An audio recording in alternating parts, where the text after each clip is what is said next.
Is the West closer to war with Russia than we realize? I'm Michael Smerconish in Philadelphia. A new report from Newsweek says a Russian lawmaker and top member of Vladimir Putin's political party has suggested attacking Poland next. Using the same language Russia has used to justify invading Ukraine, Russian State Duma Deputy Oleg Morozov said that Poland is, quote, first place in the queue for denazification after Ukraine. This after Poland's prime minister wrote a column in Britain's Telegraph newspaper criticizing Putin and propaganda that he's spreading about the war. That exchange coming after NATO is set to double its border with Russia with the inclusion of Finland in the military alliance. In response, Putin told Finland's president just moments ago during a phone call that joining would be a mistake. That conversation taking place after Russia cut electricity to the Nordic country.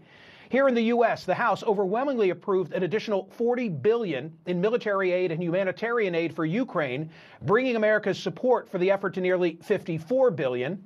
With no other country having that large of a financial or military or humanitarian commitment, it's expected to pass the Senate early next week before heading to the president's desk for signing. That bill, along with leaks from the Biden administration in recent days, seems to underscore just how embroiled the United States has become in the war in Ukraine. On May 4, the New York Times reported senior American officials said the U.S. provided intelligence that allowed Ukrainians to take out as many as 12 Russian generals. The next day, an NBC report cited anonymous U.S. officials who said U.S. intel also helped Ukraine sink the flagship of Russia's Black Sea Fleet, the Moskva.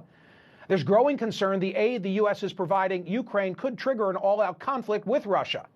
My next guest reinforced that fear in a recent column in the New York Times. Quote, the staggering takeaway from these leaks is that they suggest we are no longer in an indirect war with Russia, but rather are edging toward a direct war, and no one has prepared the American people or Congress for that. With me now to discuss is Thomas Friedman, foreign affairs columnist, three-time Pulitzer Prize winner for the New York Times, and author most recently of the bestseller, Thank You for Being Late, An Optimist's Guide to Thriving in the Age of Accelerations. Tom, thank you for coming back. You wrote that column on May 6. Has anything altered your thinking in the last week or so? Well, Michael, great to be with you. In a way, yes. I think that the Biden administration people certainly rhetorically have understood that it was a great mistake to be boasting about U.S. intelligence helping to sink Russian ships or kill Russian generals. I think they've understood it's really important in a war to have very tight, focused objectives. Our objective in this war is to help Ukraine liberate its country and defend its border. Nothing more, nothing less. As long as we stick to that, Michael, we have a good chance of maintaining both the domestic support for the war and the NATO alliance and even more globally. The minute you start to drift away from that, talk about taking down Putin, et cetera, you start to, I think, fray the alliance. Okay, so I'm glad you said that because I struggle to understand the guardrails. The guardrail meaning that the MiGs are too much, but providing the intel for taking out Russian generals apparently is acceptable. On Thursday, I'm going to put something on the screen and I'll read it to you, Tom. The Washington Post said the following. They said this: the administration has drawn up guidance around intelligence sharing that is calibrated to avoid heightening tensions between Washington and Moscow.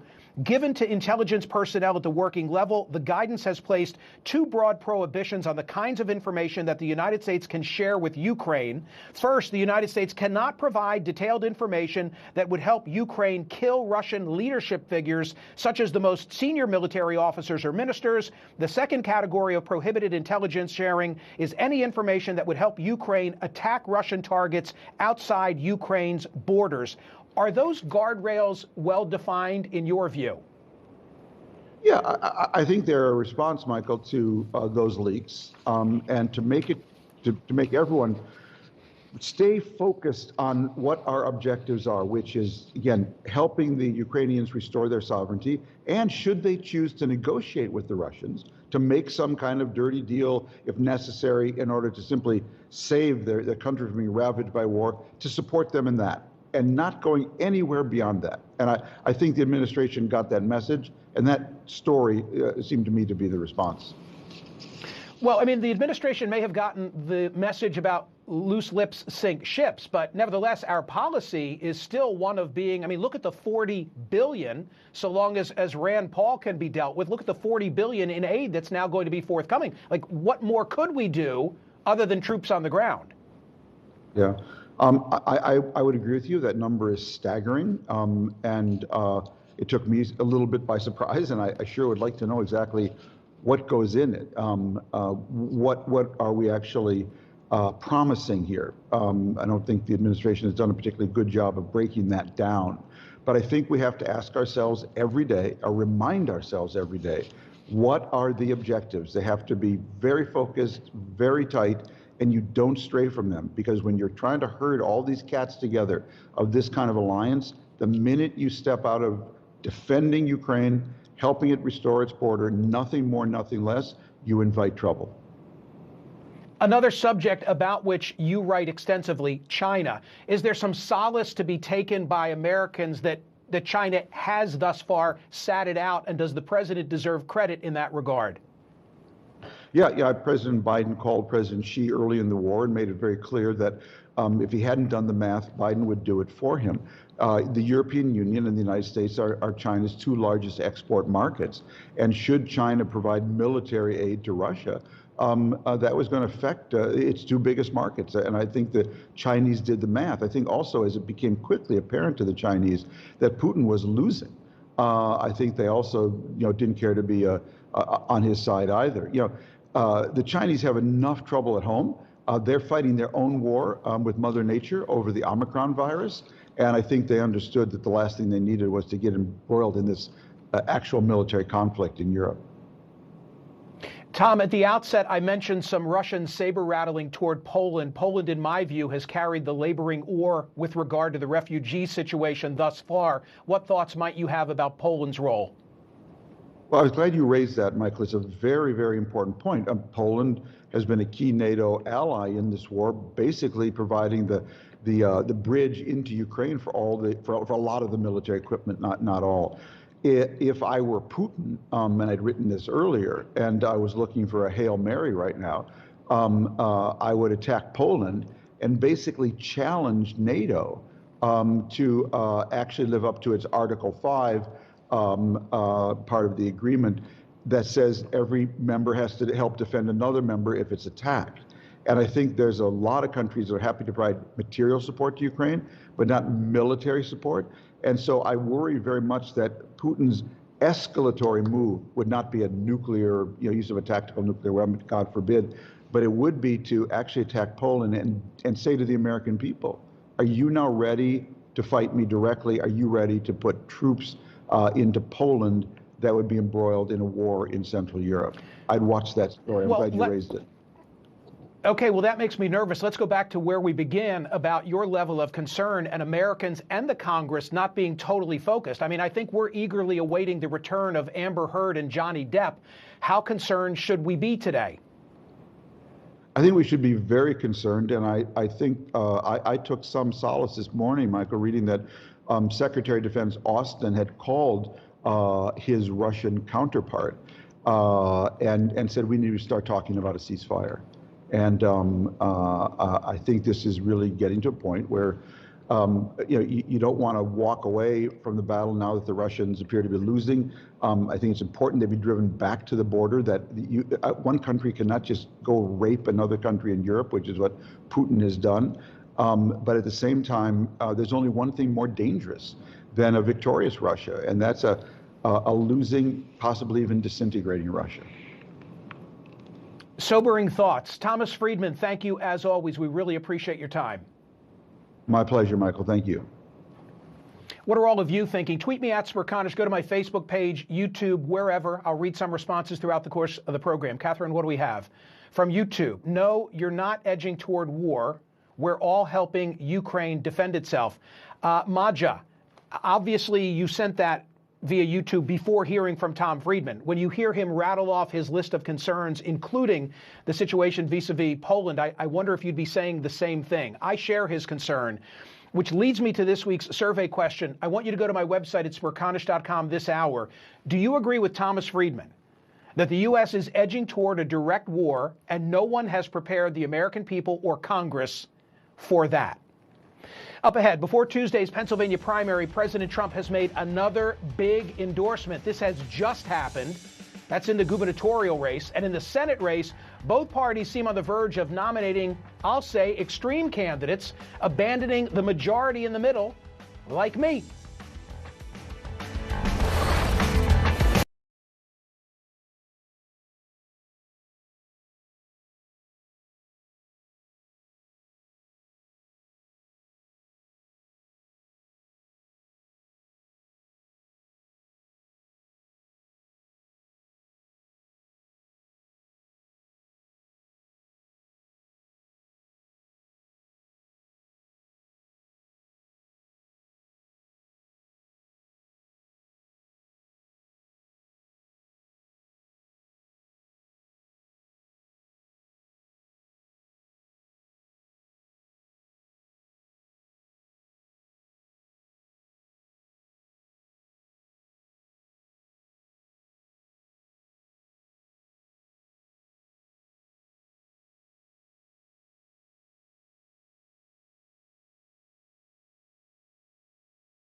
To my radio audience on Sirius XM, I've been saying, I told you so.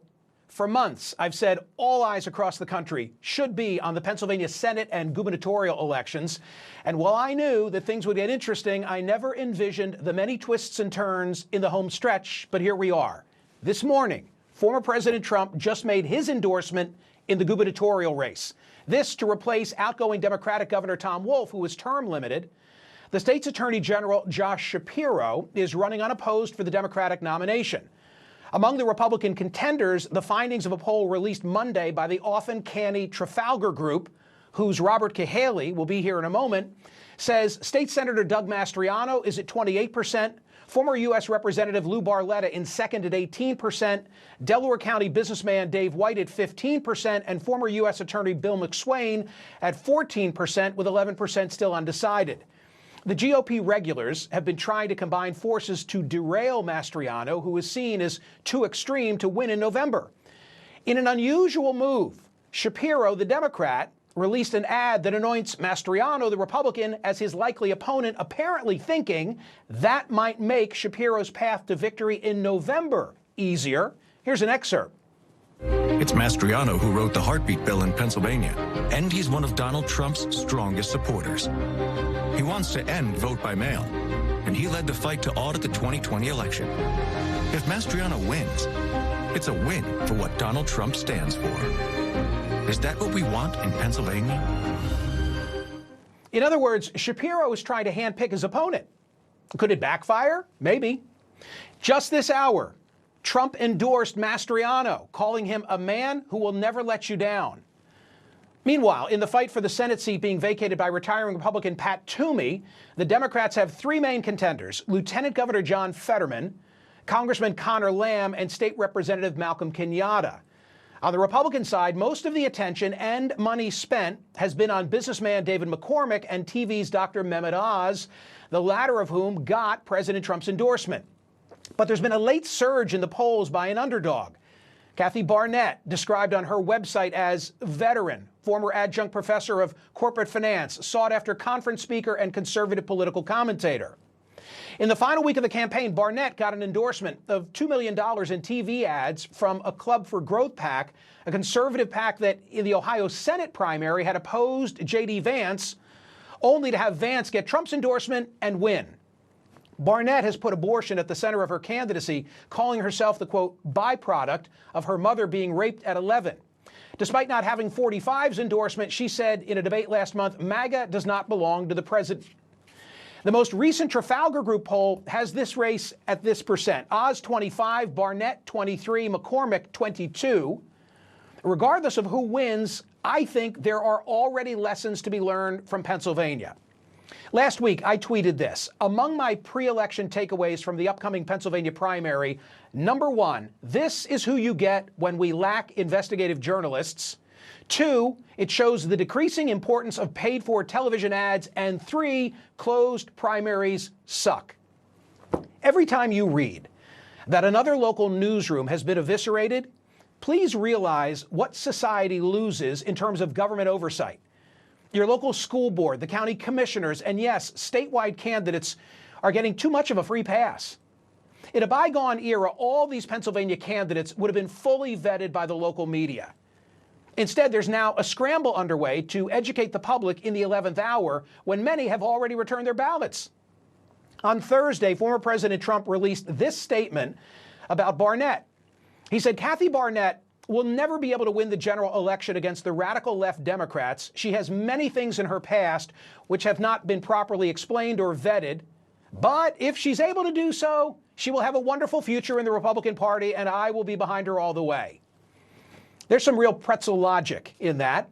But let me make this observation. It's ironic that Trump and those who don't want to see Barnett win are now speaking about her lack of vetting.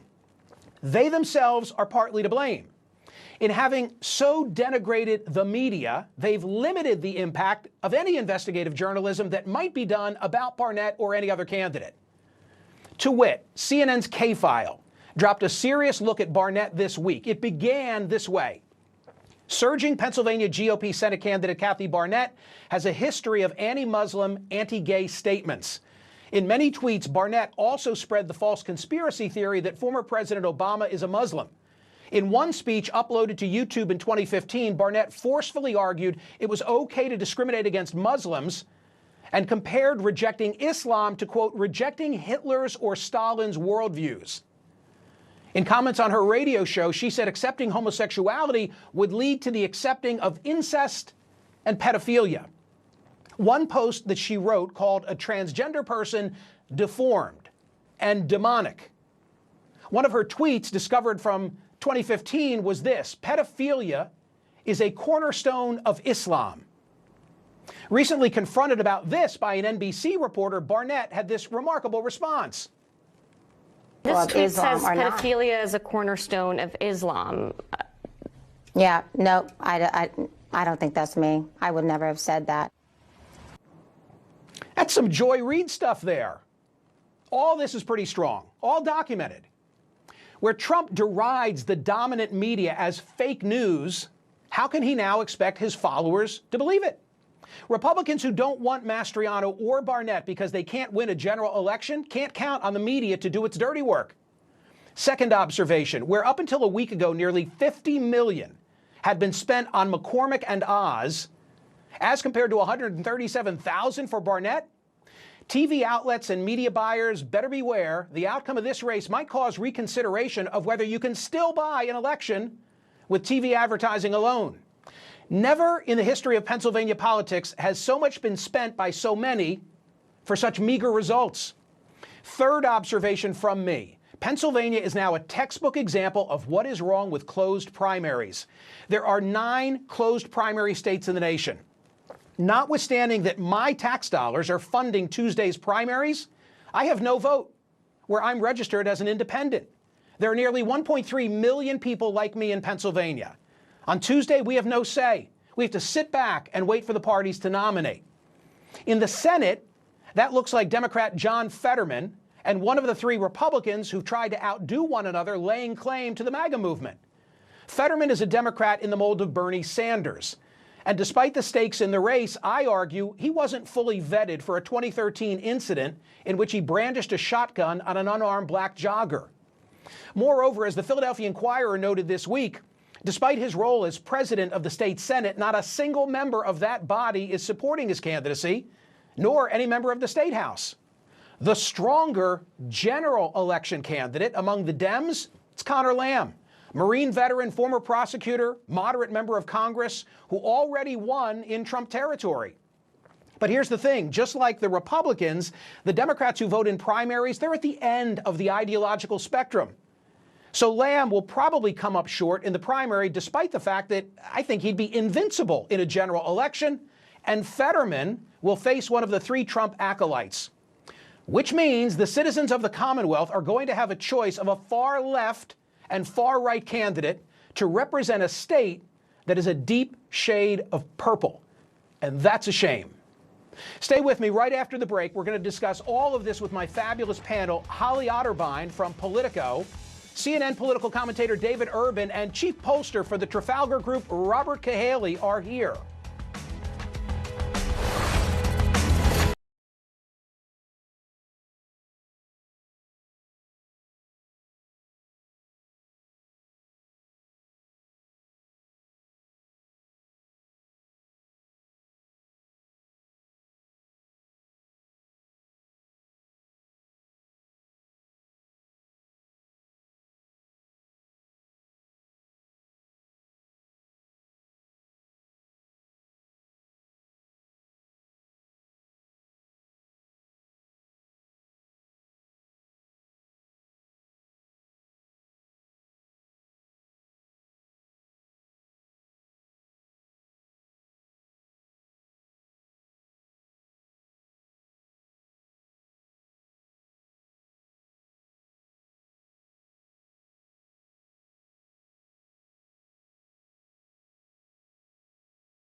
Just this morning, former President Trump endorsed Doug Mastriano for Pennsylvania governor. Will hardliners win Tuesday's crucial primary races for Senate and governor? And where does that leave voters? Joining me now to discuss is Holly Otterbein, national political reporter for Politico. She's been all over the Pennsylvania races. She just wrote this piece, Ultra MAGA Long Shot Roars into Contention in Key Senate Race. CNN political commentator David Urban, a senior advisor on Trump's 2016 presidential campaign. Heck, he ran the Trump campaign in Pennsylvania in 2016, was on Trump's 2020 advisory committee, and Robert Cahaly, the chief pollster for the Trafalgar Group, which has a history of showing up the traditional pollsters. Remember, in 2016, Trafalgar correctly had Trump beating Clinton in Pennsylvania, Michigan, Wisconsin, Florida, and North Carolina, and accurately predicted the final Electoral College result in the 2018 midterms. Trafalgar was the only firm to call Ron DeSantis and Rick Scott's victories in Florida. In 2020, Cahaly and Trafalgar outperformed the competition, again named winner by The Hill. Holly, I'm starting with you. I'm giving you props. You told me in the green room that Trump had just done this. Why did he do it? This is huge. I can't believe that this happened right as we were going on TV. And, you know, Trump, look, he's looking at a Senate race in which he endorsed Dr. Oz, came out, you know, early enough for him, really put a lot of effort behind him, did a rally for him, and Oz, in the last poll that we saw, is in a three-way statistical tie with David McCormick and Kathy Barnett, this major underdog who has spent virtually no money on TV. So what does he get out of a Mastriano endorsement? A likely victory on Tuesday. Mastriano is up 10-plus points. But the big question for me is, does this actually hurt his endorsement of Oz? Because Kathy Barnett has been a top ally of Doug Mastriano. She's actually going to appear at a rally with him later today in Bucks County. David Urban, you ran the Trump campaign that won in 2016. Is Mastriano too MAGA for Pennsylvania? Michael, I don't think there's such a thing in the primary. I wasn't shocked by the president's endorsement of Doug Mastriano here at all. I thought that it was coming. I was just surprised that it came so late. I think this is about the president's win-loss record. The president likes to tout how his record is, lots and lots of victories of people he supported. I think he's very concerned about losing on Tuesday, Dr. Oz losing, and so he wanted a winner. It's clear from all the polling, as Robert has said and Holly has reported, that Doug Mastriano is going to win. It's not even a close shot that Lou Barletta or anyone else is going to catch him. So I think the president's endorsement here was a fait accompli, and he's looking to bolster his record. Okay, I'm not letting you off the hook, though, David Urban. Can Mastriano win a general in Pennsylvania? No, I don't think he can. I think he's, Michael, you and I go way back, and we've been doing this stuff for a long time. Pennsylvania has a very long history of electing moderates, right? Whether it's Dick Thornburg or Tom Ridge, Arlen Specter, it's a very purple state, as you said originally, and I think Mastriano is too hot, too conservative, too far out, too far right for the Pennsylvania general electorate. I think Josh Shapiro will be the victor in that race, and I think that's why you saw the Wall Street Journal and many mainstream Republicans kind of wringing their hands about Doug Mastriano at the top of the ticket. I think they fear he'll be a big drag on the ticket and will weigh down the race. And I think that's why many Republicans are very hopeful that Dave McCormick will win on Tuesday, because they believe he is the strongest candidate to win with Mastriano at the top of the ticket. I think it's a clear shot for McCormick against Fetterman. I think it's less clear Oz, and even less clear Barnett against Fetterman. So I think the only shot Pennsylvanians have is McCormick in the Senate race if they do want to continue to have some Republican representation in the state at the highest levels. Robert Cahaly, you've got that Cheshire cat grin like you knew this was coming. To David Urban's point, Josh Shapiro, the Attorney General, the Democratic nominee, has just tweeted. Catherine, can you put it up on the screen so I can read it? I mean, Trump just endorsed one of the most extreme and dangerous GOP candidates in the country for governor of Pennsylvania, wants to ban abortion, undermine the elections, attended the 1-6 insurrection, and crossed police barricades. He's got to be the happiest guy in the Commonwealth. Robert, how do you see the gubernatorial race in Pennsylvania? Well, you know, our polls showed that Mastriano had a significant lead, but what some people have missed is in this last week, two of the lower candidates dropped out and endorsed Barletta. So I can tell you from what we've observed, that race had tightened significantly. So I think this was not a situation where Mastriano was on his way without. This endorsement is very helpful to Mastriano. Barletta had gained some real steam with those two endorsements. And, you know, there is inertia in politics.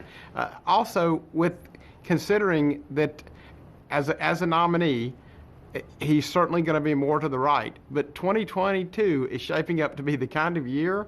I mean, these guys aren't running against the Democrats. They're running against Joe Biden and a record that even Mastriano might be able to be governor based on. So I wouldn't write him off just because I think this year is going to be a significant amount of votes that people aren't going to see this coming. Hey, Robert, Michael, you know, if you're the type of person, let me just finish this one thought with Robert. Robert, if you're the type of person who says, I'm for Mastriano or I'm for Barnett, it seems to me you're not changing your mind. Like, you're passionate, you're hardcore, and you're not all of a sudden between now and Tuesday going to flip. Is that fair, Robert? I think it's fair, but you made a very good point about the lack of vetting. And what we've seen in the last few days is both McCormick and Oz have whether it's their campaigns or super PACs, have kind of focused on putting a lot of information out there about Kathy Barnett. And there comes a point where people are hearing things and going, oh, I didn't know that. I didn't know this. I didn't know that. And there is a real Republican concern about viability in the fall. Certainly, I think it is probably a bigger concern than you might realize. They want to control the Senate, and they really can't afford to lose this seat. So I can see where people might be moved off if they find out something they had no idea about. But it takes a lot of money and a lot of attention to do it, and two campaigns, super PAC spending the money is the way to get the message done, and I think they're doing it. Holly, you're reporting 50 mil spent for Oz and McCormick up until last week on 137,000 for Barnett. Now, on one hand, you say, wow, all that money was ineffectual. On the other hand, you say, no, it was very effectual. Mutually assured destruction is what left her a path. Your comment? Yeah, I mean, look, Kathy Barnett no doubt has benefited from the fact that Oz and McCormick went nuclear on each other, and a lot of Republican primary voters were looking for an alternative. Why then did Kathy Barnett benefit? You know, why wasn't it Carla Sands or Jeff Bartos? I mean, I think a few reasons. First of all, her partnership with Doug Mastriano has obviously been very beneficial. Her story is very compelling. You know, she's talked on the trail about how she is a, quote, this is how she puts it, byproduct of a rape. And how that has influenced her views on abortion. She says that her mother was 11 years old when she was conceived. A lot of voters that I've talked to have brought up that bio, have brought up her pro-life positions. And she also, you know, made a name for herself within the Republican grassroots, leading this hunt for, you know, baseless voter fraud after her 2020 House race that she lost. David Durbin, what do you make of your former boss, President Trump's statement relative to Barnett? I quoted Steely Dan. I said it's some real pretzel logic to say she's not been vetted. But if she is vetted and she wins, then I'll be supporting her. Well, you know, I mean, you know, the president's trying to have it both ways there, Michael. Clearly, you know, as Robert and you pointed out, there is the lack of you know, journalism, investigative journalism in this instance is just kind of, you know, demonstrating itself in terms of, you know, today or yesterday, the Daily Caller, you know, had a piece out saying that, you know, her record in the Army Times, Military Times, saying her military record has been misrepresented. Her record on Wall Street's been misrepresented. Her record, basically her entire record's been misrepresented, and nobody really, you know, caught on to that or reported on that until just the past 72 hours. You know, maybe that's too late, Robert. You know, Robert was alluding to, you know, how is it already baked in? I think, you know, I was out. I've been in Pennsylvania the past couple days. I think the tide is turning. You know, I'm on the ground there talking to voters, and you get a sense that people are, you know, kind of that rise has been blunted, and I think it's back down to a two-person race. I think that, you know, she does have some support. Her ties to Mastriano are definitely going to help her, but I think at the end of the day, when people go in there and realize how incredibly serious this is, they're going to take pause. You know, Ted Cruz had a line that was on the front page of the Pittsburgh Post-Gazette the other morning. It says, you know, I'm for the most conservative candidate that can win, right? And you know, Cruz is obviously endorsing Dave McCormick, and I think a lot of Republican voters are thinking about that, and they'll think about that as they head in, and who could be the most, who can win in the fall, and that's very important. I got you. Listen, and I got as voters go in there, yeah. I have to point out, David Urban, you've got a dog in this fight. I mean, you know, West Point connection to McCormick, and you're on it. I just want everybody to know that. Yep. Yeah. All right, Listen, Robert. So Robert, Michael, 100%. Sum it up. Dave McCormick fan. Yeah. Robert, sum it up. What is going to happen Tuesday in Pennsylvania? Oh, sure. Everyone's That's listening, great. Robert. Well, I think that there's I would say Mastriano has the momentum he needs to win. I would give the edge on the Senate race to Oz. At this point, I would agree that with what David Urban said, that we have seen Barnett kind of hit that high threshold and kind of working their way down with all the attacks and all the revelations. I think it's a very good chance that what we continue to see as we track this is that Oz has that little edge. And then when you consider there's just a certain amount of people who are going to turn out and vote for who Trump wants, I'd give that edge to Oz. And I also think that Oz probably has a good shot in the general election because his crossover appeal is significantly strong with a lot of folks in the middle who just kind of like the guy's TV show. Okay, and I get the final 2 cents on this. I think I would have believed that the ascendance of Barnett was going to wane. But now I have to say, is Mastriano's endorsement by Trump going to give her, as you've noted, some heft she would otherwise not have had? All I know is I'm left in the middle, and I'm not liking the choices that I'll be facing in November. Conversation for another day. Thank you to the three of you. You were excellent. Thanks, Michael. Thanks for having me. See you guys. Checking in on your tweets and Facebook comments. Catherine, what do we have from the world of Twitter? By the way, do you get the impression I could sit here and talk about that election from now until the New Day show on Monday? I believe in closed primaries. Why should Democrats or Republicans let outsiders pick their candidates? It doesn't cost a dime to join a party. Stop complaining and pick a side. Hey, David, you know, I'm like Ronald Reagan in New Hampshire. I paid for this microphone, Mr. Bream. I'm paying for that primary. Why shouldn't I have a say? I'm going to be left with this, and me and 1.3 million of my brethren. By the way, according to Gallup, 42% of the country are independents, and we get shut out of the process. You want to know why we have the quality of representation that we do? It's because independents and centrists don't get enough of a say. Just saying. Still to come, inflation, crime, immigration, Putin's unpredictable war, a divided country. Can Joe Biden dig himself out of all of these accumulating crises? Who better to ask than David Gergen, advisor to, count 'em, 4 presidents? And don't forget to answer this week's survey question at smerconish.com. Do you agree with Thomas Friedman that the U.S. is edging toward a direct war and no one has prepared the American people or Congress for that?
As President Biden approaches the midterms that historically don't go well for a sitting president anyway, he faces a daunting list of challenges: inflation, the chaotic stock market, a stalled domestic agenda, Putin's war, crime, immigration. Holding a divided party together, what's a leader to do? Joining me now, CNN senior political analyst David Gergen, former advisor to Presidents Nixon, Ford, Reagan, and Clinton, and author of the brand new book, Hearts Touched with Fire: How Great Leaders Are Made. David, so much on his plate. Is there a historical analog that comes to your mind? No, Michael. Basically, this is the most consequential midterm elections we've seen in my memory. They could heavily shape the course of this country for at least the next 6 years. So a lot is at stake, and as you say, his plate is piled high with crises that he's been unable to resolve here in the past. If you were asking basically what advice might give this president, and I can just tell you, I think what he needs to do is to plan for the best, but prepare for the worst. That's often true in presidential life, but it's particularly true here. As you say, if things come out really, really well, I think then he can look upon a period of governance that will be good for the next couple of years. If he pulls off a big surprise, and they would be surprises if there were Democrats kept the House and the Senate and increased their margins, and that's possible in the Senate particularly, that would really give him a lift to go into the next 2 years. On the other hand, if it goes badly, then he's going to be under a lot of pressure himself about whether he's going to continue after the next two years. So first of all, sort of get that in place, the governance plan in place. But secondly, and plan how you're going to govern if you win or lose. Are you going to call the leadership of both parties to Camp David for 2 or 3 days to figure it out? What can you get done together? Or are you going to simply face a lot of hostility over the next couple of years and have paralysis in Washington, which is probably the likely outcome? But beyond that, I think he has to think about his team. Who's the team going forward, starting with himself? Is he going to run? Is he serious about running again, or is he going to take this opportunity to step aside? What does he do? How does he support Kamala Harris? I think that is, he's got to give her more credit and help her strengthen herself. He'll be under pressure to reshuffle his team if he loses badly, his own team in the White House. So he has to figure that out. But then he has to go to these priorities that you listed. And it does seem to me he ought to narrow the list of things he's focused on. Do 2 or 3 things on the domestic side, a couple of things on the international side, and not do 25 things, because his messaging has been garbled because there have been so many things that he's been trying to do. He's got so many balls in the air. It's hard not to be distracted. So I think that's really, really important. And in terms of the priorities domestically, he's got to get the inflation, he's got to get the economy back on track with a much lower inflation, and he's got to stick with Powell, just as Ronald Reagan stuck with Paul Volcker back in the 1980s. It made a huge difference. We went through terrible times for a while, but we came out the other side, a much stronger country, and we haven't had an inflation problem since until today. So you get that, you got climate there, you got equity and fairness to low income and people of color and those issues. But he's also now got 2 towering issues on the international side. One is Ukraine. Obviously, we don't seem to have a strategy. I agreed with Tom Friedman earlier in your show on Ukraine. The critical thing is to keep it contained, keep the fight contained within Ukraine itself. But the one that I'm even more worried about, though, Michael, is the relationship with China and Russia. You alluded to this in talking to Tom about the question of whether we are edging toward a war. There's a lot of drumbeat that you hear out there, and he needs to get that turned off. We do not want a war with Russia or China, and we should not be trying to drive them together in hostility to the United States. So there's a lot there. He's got a big agenda ahead. David, Ron Klain should get a CNN transcript of your commentary and show that to the President of the United States. And by the way, the only thing we didn't discuss was baby formula, and I think those type of issues are the ones that resonate the most with the public. Yes. Good luck on your book, yes. And thank you for coming back to the program. Thank you, sir. David Gergen. Still to come, more of your best and worst tweets and Facebook comments. By the way, did you go to smerconish.com yet and vote on the survey question? And might I invite you to register for the newsletter while you're there daily? It's free and it's worthy. Here's the question. Do you agree with Thomas Friedman that the U.S. is edging toward a direct war and no one has prepared the American people or Congress for that?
Time to see how you responded to the survey question at smerconish.com. Do you agree with Thomas Friedman that the U.S. is edging toward a direct war and no one has prepared the American people or Congress for that? Here comes the result. Pretty close. Pretty close. 17,000 and change, 53-47. Yes, I agree with Tom Friedman. We're getting close, and we're not ready. Social media reaction, what do we have? Twitter, Facebook, YouTube. Smerconish, even Putin is not stupid enough to attack Poland. Europe would unite and push his troops back before the U.S. would get there. Randy, that makes intuitive sense to me, but wouldn't you have said not long ago, maybe 2 months ago, Putin is not stupid enough to invade Ukraine? And yet he did. Nothing is beyond the realm of possibility. I thought that was really an interesting conversation that I had with Tom Friedman, not only about Poland, but also about Finland and, of course, Ukraine. And I worry that Americans will soon take their eye off the ball. That is my chief concern, that we're going to get back to other interests and pursuits. Thank you for watching. I'll see you next week.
Good morning. It's Saturday, May 14th. You are live in the CNN newsroom. Thank you so much for joining us.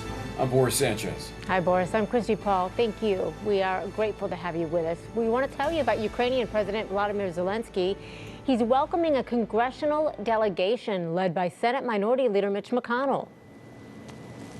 These are some of the first pictures we're getting in of that meeting. We know that Zelensky has said the visit sends, quote, a strong signal of bipartisan support for Ukraine. And it's not clear, we want to point out, not clear whether the meeting took place today, nor whether the delegation is actually still there in Kyiv. But this is the second visit by a group of U.S. lawmakers in just 2 weeks' time. CNN's correspondents are covering the latest developments in Ukraine from multiple angles. CNN congressional correspondent Daniela Diaz is live from Capitol Hill. And with us from Kyiv, Ukraine, is CNN's Melissa Bell. Daniela, I want to go to you first. What are you learning about this delegation to Ukraine? Christy, I want to emphasize what you said, which is that we're still getting a lot of details about this visit from Senator Mitch McConnell and Senator Susan Collins, John Barrasso, John Cornyn. We are not sure yet if they're still in Kyiv. They're still meeting with Zelensky. Of course, the Senate was in session just 2 days ago, so it's likely that this took place already. We have reached out to all of these senators' offices and have not yet heard back on the details for this trip or whether they plan to debrief President Joe Biden, as House Speaker Nancy Pelosi did when she led a delegation just 2 weeks ago to Ukraine. But look, this is all happening as the Senate is trying to pass a bipartisan bill, about $40 billion, to continue helping Ukraine in its efforts to combat Russia and that Russian invasion that's affecting the country brutally. But the problem here, of course, notably missing from this delegation is Senator Rand Paul, Republican from Kentucky. He is holding up this legislation while Senate Minority Leader Mitch McConnell and Senate Majority Leader Chuck Schumer have worked with their parties and have most of their parties in support of this legislation. Senator Rand Paul is holding up this legislation because he wants to see a vote on an amendment that would create a special inspector general to oversee how the Ukraine military aid is spent, that aid that they're sending over to Ukraine and Ukrainian President Vladimir Zelensky. Now, McConnell and Schumer have offered to have an amendment vote on this rule that Rand Paul wants to create, but that's not enough for him. He wants it in the underlying bill, which is why he's holding up this legislation, which means that the Senate can't fast track this process and haven't been able to pass this legislation as quickly as they wanted. However, what's expected to happen in these next couple of days is that Schumer will go through the process that's needed to pass this legislation. They'll break the filibuster. They'll eventually pass it. It's just not happening as quickly as Senate leaders wanted, even though, again, very unique. This is a bipartisan bill here on Capitol Hill that's incredibly, incredibly rare. So, of course, these Republicans visiting Ukraine as all of this is taking place on Capitol Hill and will continue when they return, if they've already returned, next week. A significant and symbolic moment of solidarity with the Ukrainian people. Daniela Diaz, thank you so much. Daniela, thank you. Listen, we're following another developing story out of Ukraine as well this morning. A Ukrainian fighter is describing just horrific conditions inside that battered steel plant in Mariupol. He says there are about 600 wounded still inside that sprawling complex. He says that conditions right now are unsanitary and that operations are being performed without anesthesia. We want to take you live to Kyiv now, and CNN correspondent Melissa Bell. Melissa, what more are you learning about what's happening inside that plant? Well, what we've been learning, as you said, from that fighter that managed to speak to the outside world through Ukrainian television earlier this morning, give an idea of those appalling and deteriorating humanitarian conditions inside the plant. We, at our end here in Kyiv, have been meeting with the family members of some of those men who are still inside and have been now for several weeks. These are family members that are really trying to attract the world's attention, making desperate pleas earlier in the week for the Turkish president to intervene, now appealing to the Chinese president to see whether he can act as a mediator. And you have to bear in mind that we're talking about desperate families, mothers, fathers, trying to get their sons out. Now, as I said, communications have been extremely limited, and I'd like you to listen to what Tanya had to say to us a short while ago. Her son, Artem, who's in his early 20s, that she hasn't seen since the month of February, is inside the plant. She last had communication with him on the 9th of May when he called her for Mother's Day. Have a listen to what she told us a short while ago. He loves his country very much, and he says if we don't defeat them, they will defeat us. Everyone has to fight for their country. He loves his country, and all the guys who are there now, especially Azov, they love their land very much, and they will fight for it till the very end. He told me I am prepared to give my life for it, but I am not prepared for this.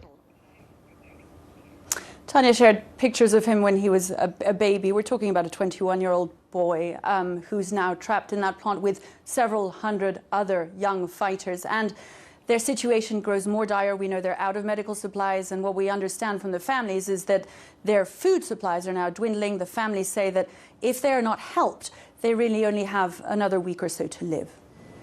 So, Melissa, talk to us about this counteroffensive that Ukraine has launched to try to retake some territory. This was a crucial front as far as Russian forces and Russian military efforts in Ukraine are concerned. It was the heart of their latest offensive to try and move beyond a particular stretch of river north of Luhansk. And that attempt we're now seeing through satellite imagery and eyewitness reports that come and corroborate what we've been hearing from Ukrainian forces over the last few days, which is that those Russian forces tried to cross this river, extremely important for them strategically in terms of moving northwards, keeping that momentum, trying to encircle the Ukrainian positions and carry on taking ground. That appears to have failed, and fairly spectacularly. There have been several attempts by those troops to cross that river, building pontoons.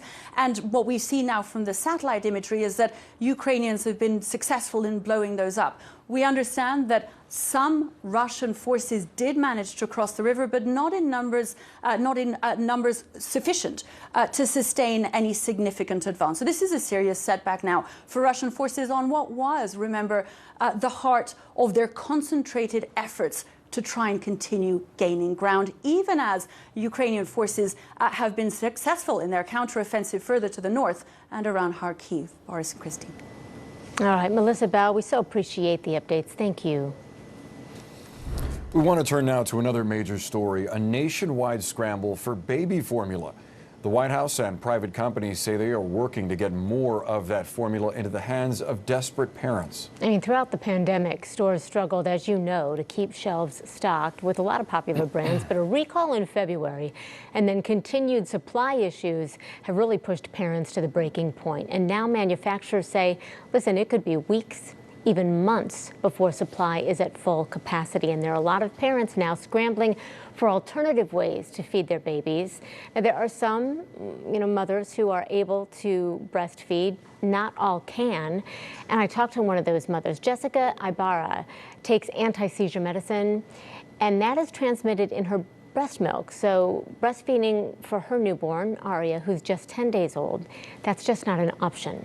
I spoke to her and to her husband, Mario, earlier about the anxiety and what they said is panic that they experience, particularly as they brought their little girl home. We came home and it's supposed to be a time of celebration, and it's just, and it has been, but it's still celebration / panic. And that's kind of not really the ideal situation you want to bring a newborn into, is a little area of chaos. When we got home with her and realized there was no formula and we had hours worth of formula left, it was nonstop anxiety. It was, all of the postpartum hormones that you get from having a child, plus not being able to feed your kid, not knowing where their next meal is going to come from. And it was panic. I was waking up in a cold sweat every night. It was just consuming my thoughts, and I was just almost like paralyzed with fear until we were lucky enough to have some friends and family really step up and help us. As a husband, it's kind of tough, because you're the provider or whatnot, and you're supposed to take care of the family, and it's kind of hard knowing that you can't do that, and it's out of your control, and I understand it's out of our control, and I understand that. We want to take you to Wilmington, Delaware now. That's where we find CNN White House reporter Jasmine Wright, who's traveling with President Biden over the weekend. Jasmine, the Biden administration has taken some criticism for their handling of the shortage. How is President Biden responding to that criticism? Well, they've taken a number of steps in recent days, Boris, but it comes as questions continue to mount as to why this White House didn't move at least publicly sooner to avoid what we are seeing now, which is bare shelves and, of course, very concerned parents. My colleague Jeremy Diamond yesterday at the White House asked the president this very question. Take a listen. Should you have taken those steps sooner before parents got to these shelves and couldn't find formula? If we'd been better mind readers, I guess we could have, but we moved as quickly as the problem became apparent to us. So there we heard a bit of defense from the president. And now in the meantime, though, the fact is that it's going to take some time for the product to reach the shelves. So the White House has taken a number of steps, including yesterday they announced a new Health and Human Services website, hhs.gov/formula, to help parents really on this kind of quest to find baby formula in their area. You can see that webpage right here on your screen. In addition, they said that they've been in contact with manufacturers trying to up the product to put it on the shelves. Now, the FDA says that next week they will have more information about those efforts, really trying to streamline that process. And then also they've taken some rather limited but still steps trying to mitigate the problem, including importing formula from abroad, something that didn't happen before, and also urging states to allow those who are on the WIC government assistance program to have more flexibility in terms of what type of infant formula they can purchase at stores. Right now, in some places, it's kind of limited, among other options. Now, something that is the White House is considering that they have not yet pulled the trigger on is putting in place the Defense Production Act, which allows the White House to really take control in emergencies about more of what the country is producing, that kind of production aspect. Now, they haven't yet decided on that, but that is something under consideration as this White House focuses on responding to this emerging crisis here. Boris, Christy. Jasmine Wright from Wilmington, Delaware. Thank you, Jasmine. Let's dig deeper with an expert now. We have with us Dr. Tanya Altman. She's a pediatrician, and we should point out she's also a consultant who's worked with the baby formula industry for many years. Doctor, we appreciate you sharing part of your Saturday with us. The main question, I think, for parents is, what should they do? What are their options? So I think that's a great question. And just like the parents you portrayed in the story before, I've been hearing from parents all across the country and my own families, and they are scared and they are starting to think outside the box. And I'm glad to hear that the administration is looking abroad. As you mentioned, I do consult with Australian formula maker Bubs Australia, and they have an open letter going out to lawmakers on Monday urging them to help, since their formula is already compliant with the Infant Formula Act in the United States, is already third-party tested by the Clean Label project in the United States for over 400 plus contaminants. And I think we are going to need to start accepting high quality products from other countries where they've been making formula for decades that have safely fed their babies. And that could be one more layer to help us ramp up, production and distribution here in the United States. I want to get a better understanding of that from you. What is different between the formulas that are produced in the United States and those produced, for example, in Australia? Why is it that there are rules in place to limit their import?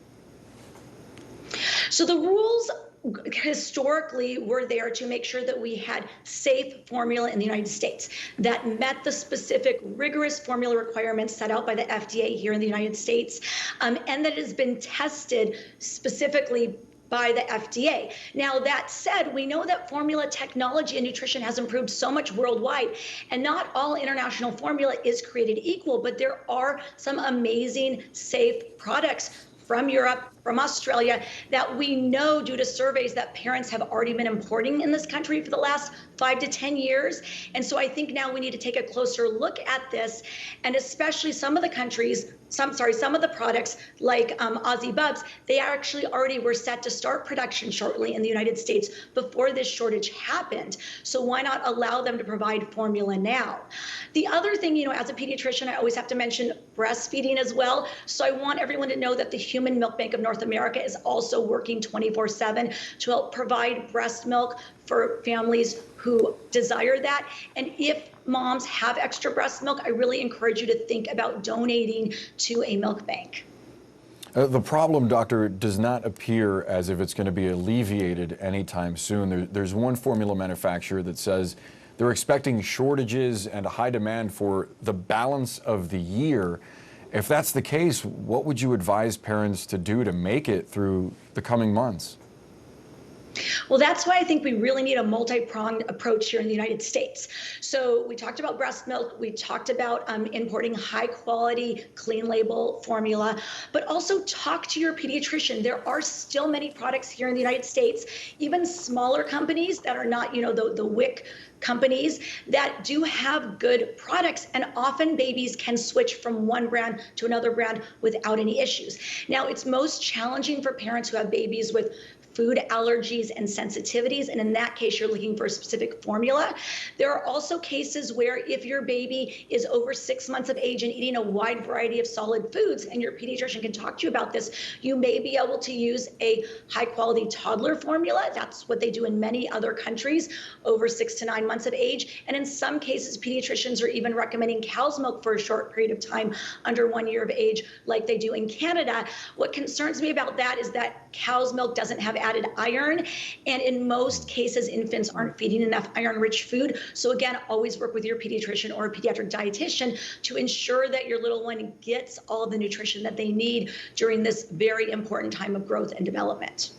Doctor, you can imagine I've seen a lot of suggestions on social media, and obviously speaking to a pediatrician is the best bet in that regard. But what about the concept of watering down formula, or perhaps coming up with a homemade version of formula? Okay, so that's a really important point that we should talk about.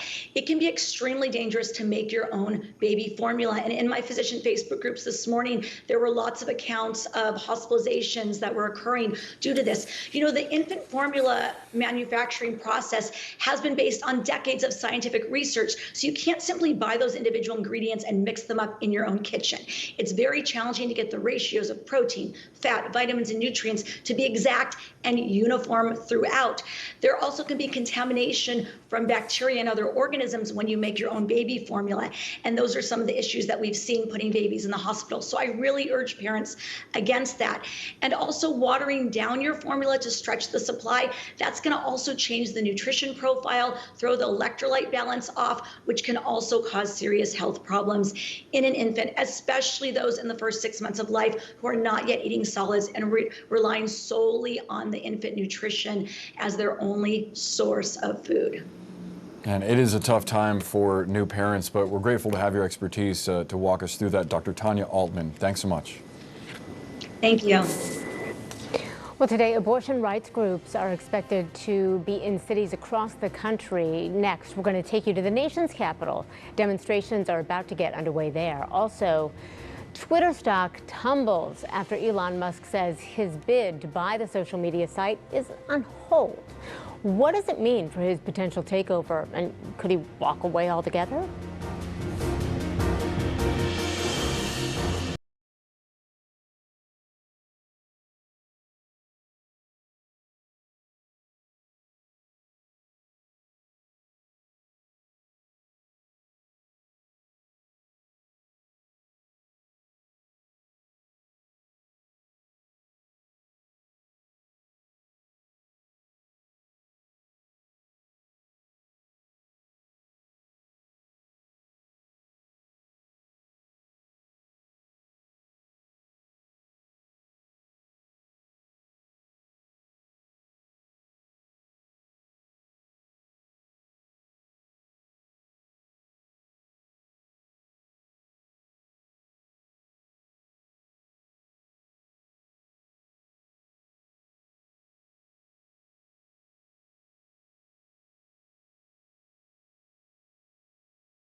So today, supporters of abortion rights are gathering nationwide for rallies and marches following the leak of that Supreme Court draft opinion that would overturn Roe v. Wade. Events are being planned at iconic locations such as outside the Supreme Court, the Brooklyn Bridge, Los Angeles City Hall, among others. Let's go now live to CNN's Joe Johns. He's on the National Mall today. Joe, what are you expecting to see today? Boris, this is the location on the National Mall where we're expecting this event to kick off in Washington, D.C. over the next hour and a half or so. There's going to be first a rally here at this location, then a march up to the Supreme Court. They tell us they're expecting about 17,000 people to show up at this location, but there are hundreds of locations around the country where we do expect this type of event to occur today, and that includes what they're calling the core cities of Chicago, New York, Los Angeles, Austin, Texas. There are multiple organizations involved in planning this protest, including the Women's March, the Planned Parenthood Action Fund, SEIU, and many others, and they're speaking in no uncertain terms about how they feel about this draft opinion that was released. They say it's their worst nightmare. However, that nightmare has not been fully realized because, as everybody knows, it's a draft opinion that was released, and Politico picked it up, publicized it. The question, of course, is whether the language in that draft opinion will be adopted in part or completely by the court. We might not even know that for the next 2 months or so. Boris and Christy, back to you. Joe Johns, we appreciate it so much. Thank you. We have White House reporter for the Washington Post and CNN political analyst Sung-Min Kim is with us now. Sung, good to see you. Thank you for being with us. Talk about these protests today. I mean, when you see the numbers that we're talking about, it does suggest, as do polls, significant support for abortion rights. And I'm just curious, what message do all of these marches send to the justices, and do the justices pay attention to what's happening, say, today? Well, I think the justices would tell you that they try to block out any sort of outside influence, including political influence and whatnot. But there is no doubt that certainly there's so much energy right now, particularly in the aftermath of the leaked decision, among supporters of abortion rights. And what Democratic leaders, both here in Washington and nationwide, hope that happens is that energy is translated to action at the polls in November. Obviously, we have critical midterm elections. We also have several critical gubernatorial races and state legislatures at stake. And Democrats from President Biden on down hope that that energy really bolsters the Democrats' motivation in a year where things are not looking particularly great for the party. Does it bolster the opposition? It certainly could. I mean, we've known for decades that abortion, the courts, is certainly an energizing issue for the Republican Party. But it's really interesting. I've talked to a lot of Republicans about abortion over the last, not just over the last several days, but over the last several months when we've seen it become an issue, when we've seen it rise as an issue. And they tell me that while, yes, abortion is an issue that is important to their base, they feel this election is going to be won on other issues, such as inflation, the economy, the state of the pandemic. And President Biden sort of almost flicked at that earlier this week when he told us in his big inflation speech that combating rising costs is his top domestic priority. You know, it's not necessarily voting rights, not abortion, but it is inflation. So Republicans feel that that is favorable terrain for them as they fight to take back the congressional majorities this fall. So we know the Senate Dems knew that their vote to codify the 1973 SCOTUS decision into law would fail this week. That was a given going in. What was the takeaway of that vote, though? Did it serve the Democrats in any way? I think it served what Senate Majority Leader Chuck Schumer wanted to do, which is to create that contrast between Democrats and Republicans and try to paint a picture for the public on which party, according to their view, is on the side of women's rights and abortion rights.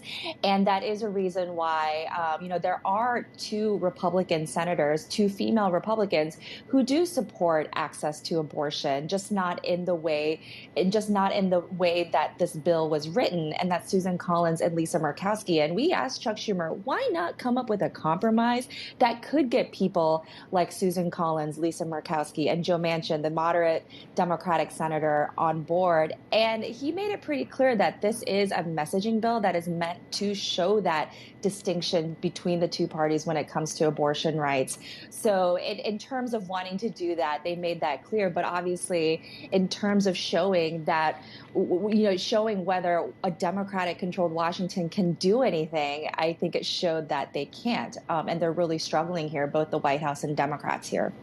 So I want to mention what happened yesterday during this speech in Dallas. Justice Clarence Thomas expressed his dismay at the leaked draft, comparing it to, quote, an infidelity. He said it's changed the culture of the nation's highest court.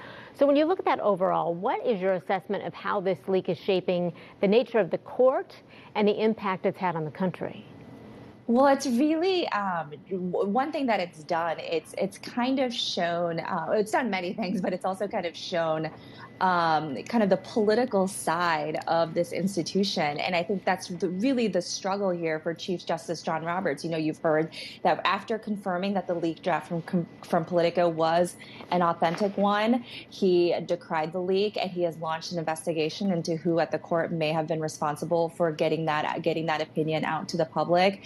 But I think it's really kind of punctured this public image of the court as kind of this institution that is above politics. And while it is of the three branches of government, it is still seen more favorably than perhaps the White House and Congress. I think the public image and the public approval of the Supreme Court has been declining for some time, and I don't think this really helps their image on that end. All righty. Seung-Min Kim, appreciate your perspective and reporting on this. Thank you so much. Thanks for having me. Of course. From record heat waves to rising prices, farmers across the country are struggling to keep their crops healthy. Next, to look at some of the pressures they're facing and how they're dealing with being on the front lines of inflation. We'll be right back.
So this time of year, U.S. farmers would be tending to their budding crops, preparing, of course, for the winter harvest.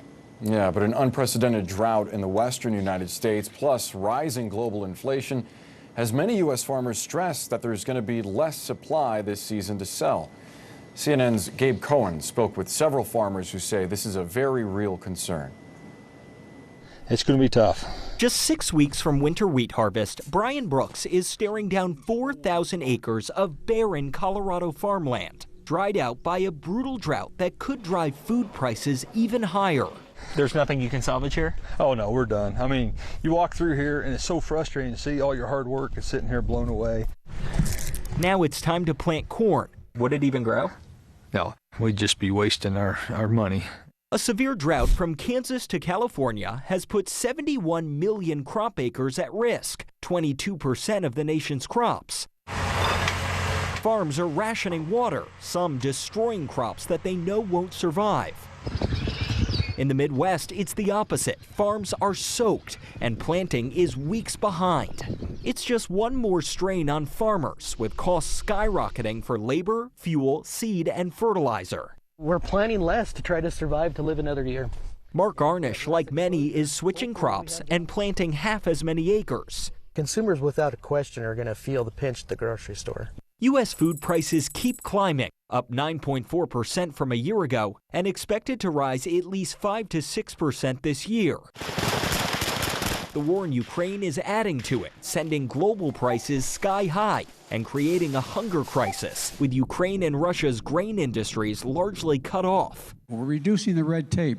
On Wednesday, the Biden administration announced new measures to help U.S. farmers, doubling funding for fertilizer production and expanding access to double cropping insurance and technologies that reduce the need for fertilizer. We can make sure that American agriculture exports will make up for the gap in Ukrainian supplies. But a new USDA report is projecting less supply and higher prices in the U.S. on grains like wheat and corn. And there's growing concern crop problems could add more stress to the food supply chain.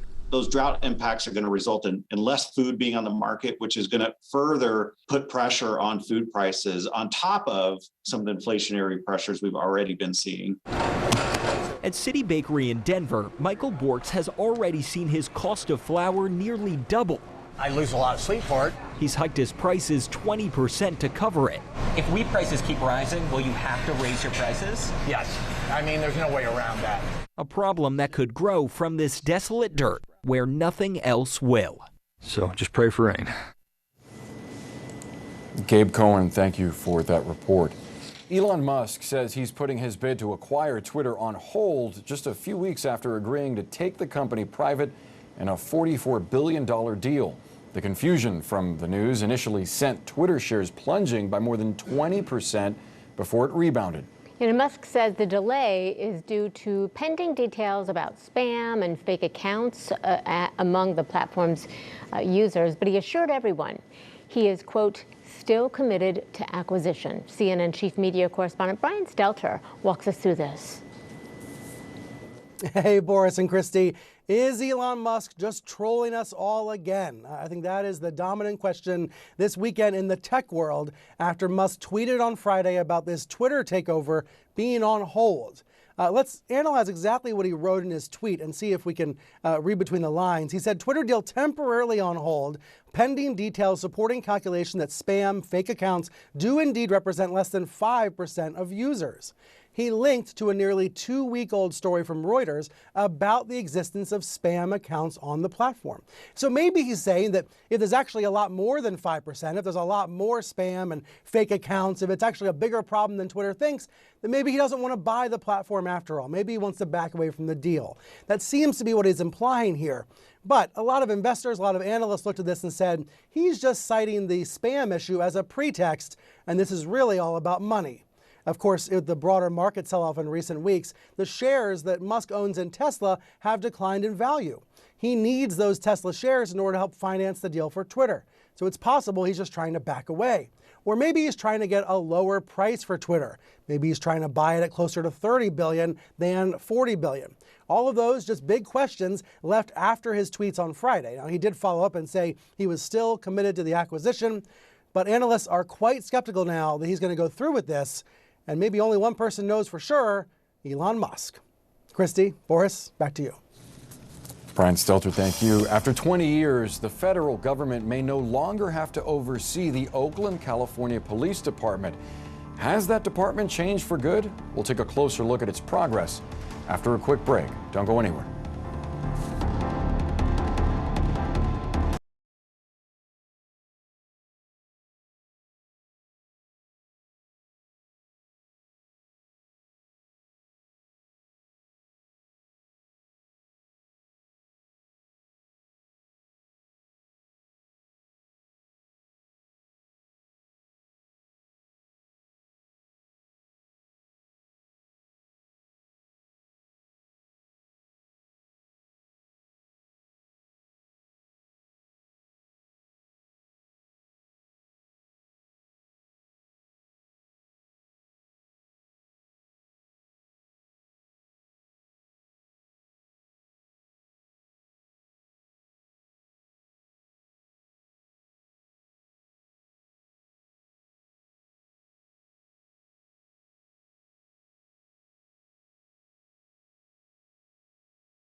Some 17 people were injured in Milwaukee last night after a mass shooting downtown. It leads our top stories for you today. New video shows how the chaotic scene unfolded.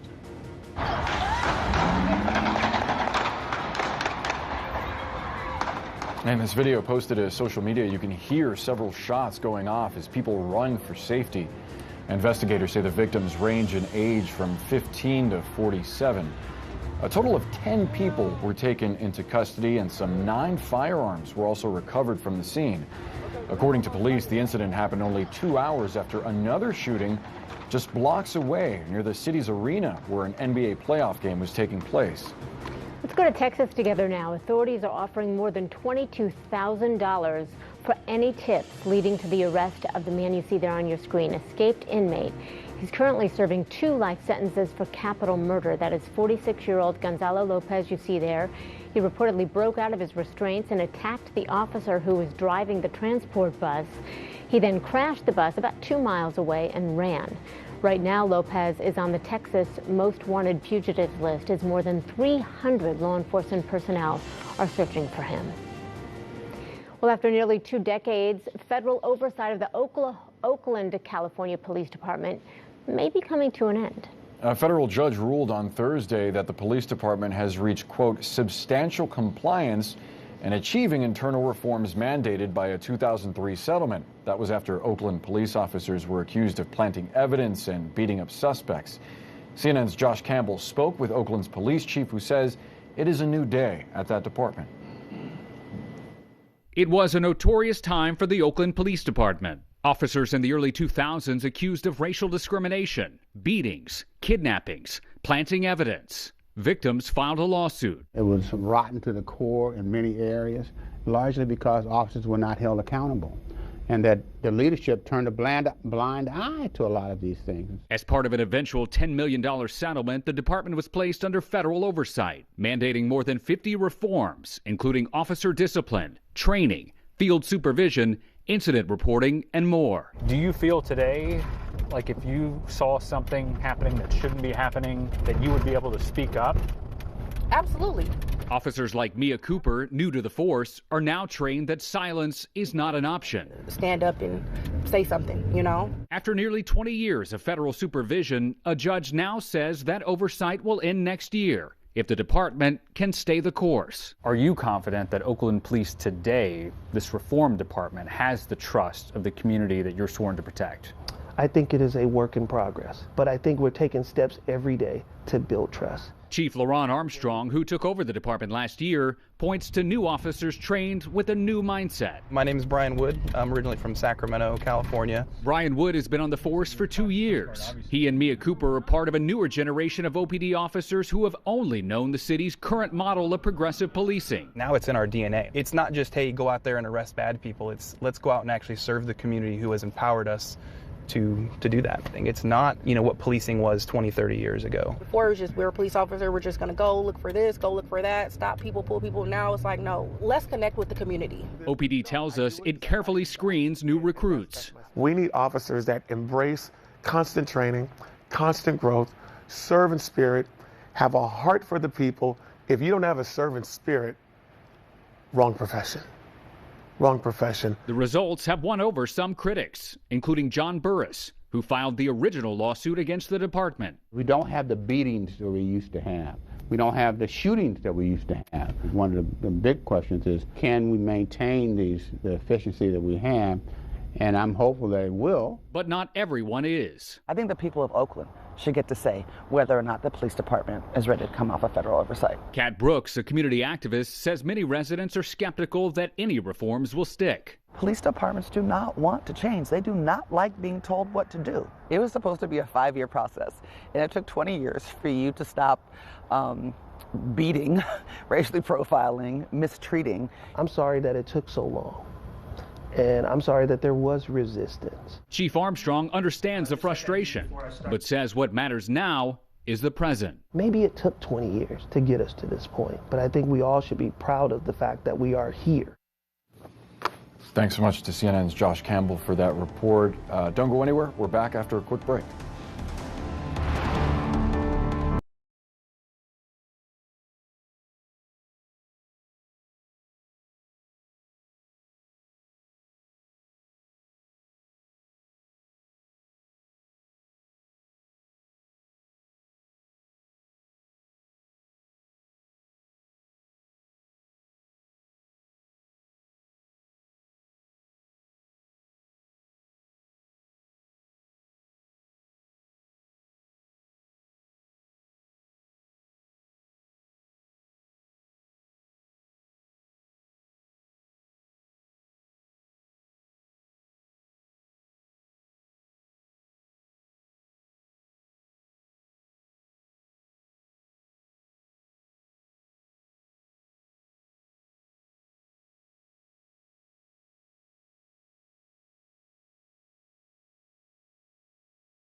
An intense heat wave is expected to be felt across most of the South this weekend, and that means millions of people could see dangerous temperatures. Yeah, meteorologist Allison Chinchar with us now. And I understand, Allison, this isn't something that's just going to come and go.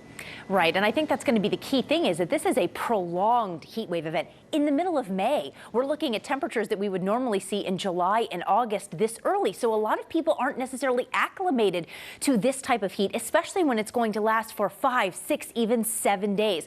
We had several records already yesterday. Taking a look, it's in a lot of different states. This isn't just to say one or two places. Wichita Falls, Texas, topping out at just under 100 degrees, but areas of Louisiana, Illinois, Wisconsin also breaking record temperatures for yesterday. The Southwest, a place you typically think of as being very hot, it's even going to be above average by their standards. Phoenix is going to be 103 today. That's 11 degrees above their normal. Tucson, even Las Vegas, also looking at temperatures about 10 degrees above normal. But it's other places. You're seeing that heat expand into other areas. You have potential records that stretch from California down to Florida and even several in some northeastern states. At some point over the next 7 days, over 200 locations have the potential to break records. San Angelo, you're looking at the next 3 days in a row, at least, of being in triple digits. Lubbock reaching triple digits on Sunday. Same thing for Dallas. This is widespread, but again, for some areas of Texas, you could be breaking daily records 5, 6, even 7 straight days in a row. One of the other concerns, not only on your body, but also when dealing with the wildfires, Christy and Boris, because the firefighters have to keep fighting those fires, but now in triple-digit temperatures. Yeah, that's a very good point. Let's keep our firefighters in mind there. Allison Chinchar, thank you so much. Thanks. And we always appreciate spending part of our morning with you. Thank you for being here, and we hope you make good memories today. Christy, always great to be with you. Frederica Whitfield is going to pick up the next hour of CNN Newsroom. But before we go, we want to give you a quick reminder. Be sure to watch an all-new episode of Nomad with Carlton McCoy tomorrow night right here on CNN. This week, he's showing us a different side of his hometown in Washington, D.C. Again, it airs tomorrow night at 10 p.m. right here on CNN.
Hello, everyone. Thank you so much for joining me this Saturday. I'm Frederica Whitfield.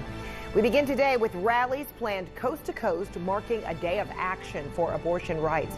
Hundreds of thousands of people are expected to take part in over 200 events across all 50 states. The rallies are in response to a leaked U.S. Supreme Court draft opinion revealing a majority of justices poised to strike down Roe versus Wade.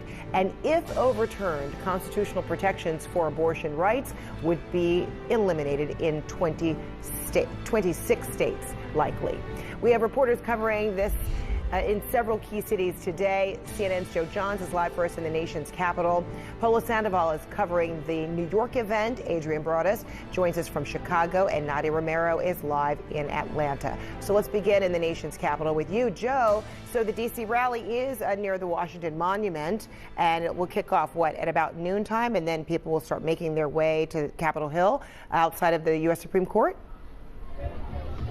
That's right, Fred. And the point, obviously, the message they're trying to send is that there is strong support for upholding Roe versus Wade, even though the court appears to be poised, if you will, to strike it down. What we're told here is that they are expecting about 17,000 people in the nation's capital for this event, but that certainly could be affected by the weather, and rain is in the forecast. A coalition of organizations is throwing this rally and march, if you will, including the Planned Parenthood Action Fund, the Women's March, and others. One of the messages they're sending, especially from Ultraviolet, another one of those organizations, is that they are very concerned about this. They see this, if you will, as their worst nightmare, even though, Fred, the nightmare is not fully realized because it's only a draft opinion that's been released.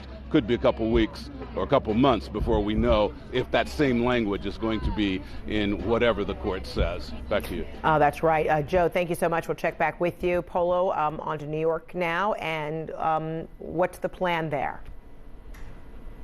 Fred, right now still in the planning stages, but in a little under an hour, then that's when things should really get underway. We're currently in Brooklyn, not far from the foot of the Brooklyn Bridge. The plan here is for demonstrators to basically march across the Brooklyn Bridge and then come together in Lower Manhattan. That expected to get started in just under an hour. One of the plans is even to hoist up this huge, massive pink banner. It reads upside down there. You see it says "Our bodies, our futures, our abortions." This is really the bulk of the message that demonstrators are hoping that the rest of the nation will hear. These are two demonstrations that are planned in New York City today, peaceful demonstrations right now, but certainly going to go not only to that message of seeking to not overturn Roe v. Wade, but also a message to neighboring states. This is obviously definitely a stronghold, pro-choice stronghold, so it's really a message more from women to other women in other states that this, hopefully, at least they want this to remain a safe place for women to seek this kind of health care. Back to you. All right, Polo in New York, thanks so much. Let's go to Chicago now, where we find Adrian Broadus. So what's the plan there?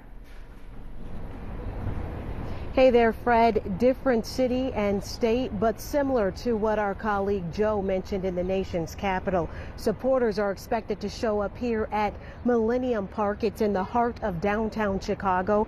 Organizers say they will likely share their stories of support as well as their reproductive health stories. This rally starts in about 3 hours, and as you mentioned, it's one of hundreds happening across the country. And earlier this week, the city's mayor, Lori Lightfoot, vowed to protect women's rights, saying she pledges to invest and ensure what she calls equitable access to abortion and reproductive care. She's backing that pledge with a $500,000 investment to increase access to reproductive health care here in the city of Chicago. As you may know, Illinois is one of the most liberal states when it comes to abortion rights in the Midwest. Fred? Adrian, thank you so much. Nadia Romero in Atlanta. And what are the expectations at that rally? Well, Fred, I spoke with organizers who were very fearful that they would get rained out today, but it is hot and sunny, which means they're expecting about 3,000 people to make their way to Liberty Park here in Atlanta. You can take a look behind me. People here are still setting up. We have about an hour or so before this should fill up with supporters, mostly organized by Planned Parenthood Southeast. We know about 12 or so other organizations across the state of Georgia also coming out to support and bringing their protesters from all across the state. You know, we've talked about the call of action that we're having all across the country, and especially so here in the Southeast. You just heard from Adrian talking about how often people in Chicago, or how much access they're able to have in the state of Illinois. That's not the case in the Southeast, where you're going to find states with some of the most restrictive abortion laws. So it's very important for the organizers here, they say, to bring people out and for them to know that abortion access is still available. Even if this Roe v. Wade gets overturned, that there is still hope for the future. We spoke with one organizer earlier today who explained why she says this is a call for action and not a time to be fearful. Take a listen. But this isn't the moment for fear. This is the moment for action. These anti-health politicians are the ones who should be afraid, because we're going to come for their seats at the polls. And you heard the verbiage there, Fred. She said anti-health legislation, and that's really key, a part of the messaging today, that this isn't about just people wanting to have abortions, but this is about protecting the right for people to decide what's best for their bodies and what's best for their health care. Fred? All right. Thank you so much, Nadia Romero there in Atlanta. All right. Another huge concern for women and families. Parents across the U.S. are scrambling as a nationwide baby formula shortage gets even worse. Sky-high inflation, supply chain delays, and a recent recall at a major U.S. formula manufacturer have all played a part in this crisis. CNN's Brian Todd has more. Justine Ney has searched far and wide on Oahu for formula for her 7-month-old son. I wasn't able to breastfeed, depending on the formula to feed baby. It's very stressful. About 4,000 miles away in Ankeny, Iowa, new mom Emma Feinhardt had similar problems finding formula for her 4-month-old daughter, Poppy. I never imagined I would have had to look high and low for formula. Millions of families in America confronting that same crisis, a nationwide shortage of baby formula that has just gotten worse. In recent days, more than 50% of formula was out of stock in 8 states. Nationwide, the out-of-stock rate is 43%. That's according to Date Assembly, an agency that tracks how much product is on store shelves. We've never seen numbers like this, let alone in such a critical category like baby formula. The reasons for the shortage? Supply chain problems stemming from the pandemic, historic inflation, and a devastating recall. In February, the company Abbott Nutrition recalled 3 brands of its formula after some infants got sick from a bacteria and 2 died. What should parents do now? Worried parents should go out and buy formula, even if it's not the same formula brand that your baby is used to. Your baby will transition to another formula brand over a day or so. Experts say don't stretch out the formula you've already got by adding water or something else. That can cause illness. And don't do what many desperate parents have reportedly tried, making their own formula. Formula is a complex mix of nutrients, vitamins, minerals. It is nearly impossible to get the proportions right doing it at home. There are also concerns about bacterial contamination. How long will new parents have to deal with this shortage? Date Assembly didn't want to estimate weeks or months. We don't see any evidence of this letting up. The issues that have caused this out-of-stock crisis are continuing to factor into stocking issues. The Biden administration just announced it's working with manufacturers to get more baby formula on the shelves faster. But in the meantime, new parents are going to have to deal with limited purchases. Chains like CVS, Walgreens, Target, and Walmart are limiting the number of cans that customers can buy in each transaction. Brian Todd, CNN, Washington. All right, thanks so much, Brian. And so far, the Biden administration has not given a timeline for when the shortage could end. Let's bring in CNN White House reporter Jasmine Wright from Wilmington, Delaware, where the president is spending the weekend. So, Jasmine, what exactly is the White House doing to try to get this formula on store shelves quicker? Well, Fred, they've taken a number of steps in recent days, but it comes as questions continue to mount as to why the White House didn't move sooner to avoid what we're seeing now, which is bare shelves and very concerned parents. Take a listen to my colleague, Jeremy Diamond, asking the president this very question yesterday at the White House. Should you have taken those steps sooner before parents got to these shelves and couldn't find formula? If we'd been better mind readers, I guess we could have, but we moved as quickly as the problem became apparent to us. And we have to move with caution as well as speed, because we got to make sure what we're getting is in fact first-rate product. That's why the FDA has to go through the process. So there we heard from the president himself going on the defensive a little bit, but the fact of the matter here, Fred, is that it is going to take time for the product to actually get to the shelves. So in the meantime, the White House has taken a number of steps, including yesterday they announced a new Health and Human Services website, hhs.gov/formula, that is supposed to be able to assist parents as they go on sort of a quest trying to find more infant formula for their newborn babies. And now another thing that they say that they do, okay, and you can see that webpage on your screen there, but another thing that they're going to do is they're talking to manufacturers trying to get more of that product on shelves. The FDA says that they will have an announcement next week about some of the efforts that they've done trying to streamline the process, and they've also taken a number of more limited steps here, and now that includes importing infant formula from abroad. That is something that before this happened, that was not exactly happening. They've also been urging states to allow those who are on the WIC government assistance program to be able to access more types of infant formula, really asking them to do more flexibility, as sometimes their options on that program are kind of limited. And now something that is under consideration by the White House, but they just haven't pulled the trigger on yet, is enacting the Defense Production Act. In emergencies, it allows the White House to take control over what is being produced in this country. Now, that is again something that they have not decided on, but it is a range of the things that are under consideration as this White House tries to respond to what could potentially be an emerging crisis here. Fred? All right, Jasmine Wright, thank you so much. We'll check back with you. All right, still ahead, I'll be talking with one Georgia Congresswoman who will be attending the Atlanta rally this afternoon. Her push to defend abortion rights next. Plus, CNN speaks to the families of some Ukrainian soldiers still trapped inside the besieged steel plant in Mariupol. Their plea for help as Russia continues its bombardment. We're live from Ukraine. Straight ahead.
We continue to monitor the abortion rights rallies planned coast to coast today. I want to bring in Georgia Representative Nikema Williams for more on this discussion. She is the chairwoman for the Democratic Party of Georgia and will attend the Atlanta rally later on this afternoon. So good to see you. Good to see you. So what is the plan? What's the expectation? What's the hope from the rally in Atlanta and really from coast to coast? So today is a day of action. And what we're seeing is people want to make sure that their voices are heard, because it's clear by the leaked documents from the Supreme Court that there is going to be a decision that is not going to be favorable for the majority of people in this country. Not Democratic women, not Republican women, but 68% of people in this country do not want Roe v. Wade overturned. And so today is a day of action across the country so that people hear our voices and understand exactly what's at stake.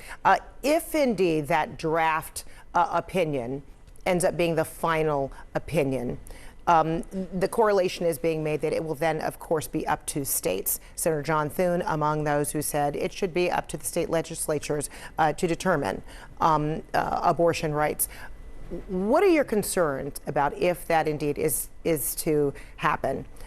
A final decision would mean overturning or removing abortion rights for some 26 states. But what are your concerns about it being up to state legislatures to either make allowances or not for the access to abortion? So it's not just the access to abortion, but when we talk about states' rights, this is the same argument that they're making on voting rights. And I'm a black woman from the South, and so I understand when they say states' rights, it takes me back to a place in our not so distant history where states were determining if I had the right to vote, if I had the right to be a full person in this country. And so when this is happening, we need a federal government, the United States Congress, to step in and make sure that people are protected across the board. Because right now, we are going to face a time. I've never lived in a time when Roe v. Wade was not the law of the land, was not the precedent that's established, and now here we are. What do you fear, or what are you concerned might be next? So today, I want to be clear to everyone watching that abortion is legal. If you need care, please get the care that you need. But what we're seeing, what is coming out of this court, is that abortion is going to be illegal, and in many states without exceptions. And so what you're saying is you're inserting your beliefs in between that of a doctor and a woman when she's seeking the care that she needs. I don't know why an individual chooses abortion care, but 1 in 4 women by the age of 45 will have an abortion. And how did we get to this point? We saw the judges that were being appointed by conservative judges. We saw the Supreme Court hearings where potential justices lied in their Senate confirmation hearings about their views on Roe v. Wade, about it being established precedent, and here we are. And so I'm of the belief when people show you who they are, you should believe them. They lied. We knew that they were not telling the truth going into these hearings, and now this is the result. And that precedent, stare decisis. Just last night, Justice Thomas spoke to a conservative group in Dallas, and he said when someone, and this is in reference to stare decisis, and some of those words that were chosen by justices during their confirmation, as you made reference to, saying Roe v. Wade is precedent, it's the land of the law. And so last night, Justice Thomas says when someone uses, I'm quoting now, when someone uses stare decisis, that means they're out of arguments. How do you decipher that? What I hear is they sat in front of the Senate Judiciary Committee and they lied to the United States Senate. They lied to the country about what they would do and how they would decide cases as a member of the Supreme Court of this country. Did it sound as though Justice Thomas is saying when the reference is made to stare decisis or precedent that justice is simply out of arguments? He went on to say they're just waving the white flag.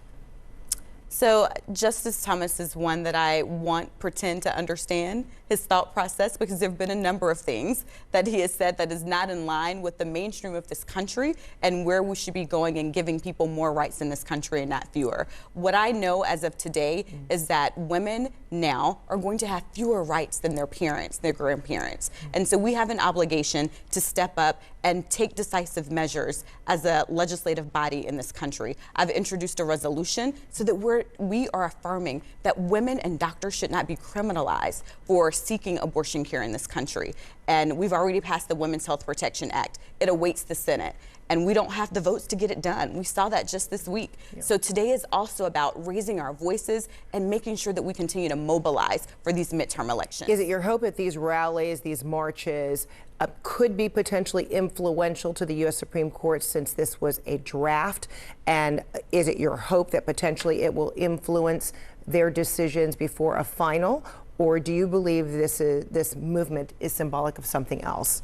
I think we're looking towards the midterms. We understand that elections have consequences. That's what got us into this predicament. And we have elections on the ballot. We have U.S. Senate races. We have every United States Congress race and these state House races across the country that are going to be determining our access to autonomy over our bodies. So we have an obligation to continue to do this through the midterm elections and elect leaders that are truly going to represent us. And speaking of this election year upcoming November, now we're seeing former President Donald Trump, who's been campaigning for David Perdue, who is seeking the gubernatorial spot. The incumbent, Brian Kemp, is getting support from the former Vice President, Pence. What does this mean for the landscape, particularly for Democrat Stacey Abrams, who you were helping to support across the state?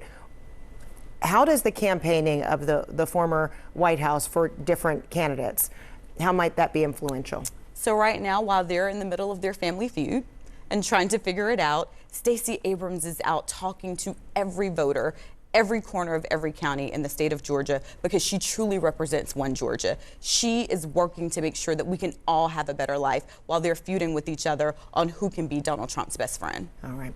Good luck today as you head out to the rally here in Atlanta. And of course, there's some 200 across the country, yes, coast to coast. A big day. Yeah, big day. Congresswoman Nikema Williams, thanks so much. Good to see you. And glad to see you in person after these many years during this pandemic. Of course, we're still in the middle of it, but we are safely at a distance here and now in the same and studio. Tested negative. Excellent. Thank you so much. Thank you. All right, good to see you. All right, still ahead, a GOP Senate delegation makes an announced visit to Ukraine and meets with President Zelensky. We're live in Kyiv next.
All right, we have some breaking news out of Ukraine. A U.S. congressional delegation led by Senate Minority Leader Mitch McConnell makes an unannounced visit to Kyiv, where they met with President Zelensky. As you see there, Zelensky said the visit is, and I'm quoting now, a strong signal of bipartisan support for Ukraine from the United States Congress and the American people, end quote. CNN's Melissa Bell is in Kyiv. So, Melissa, any details emerging from that meeting? Well, we don't know exactly when this congressional visit happened, Frederica, just that the video has just been made available where you see, as you said, the Senate Minority Leader Mitch McConnell leading that Republican congressional delegation to meet with President Zelensky, a visit that he posted to Telegram he particularly appreciated in the context of that $40 billion aid package currently being held up in the Senate by Senator Rand Paul.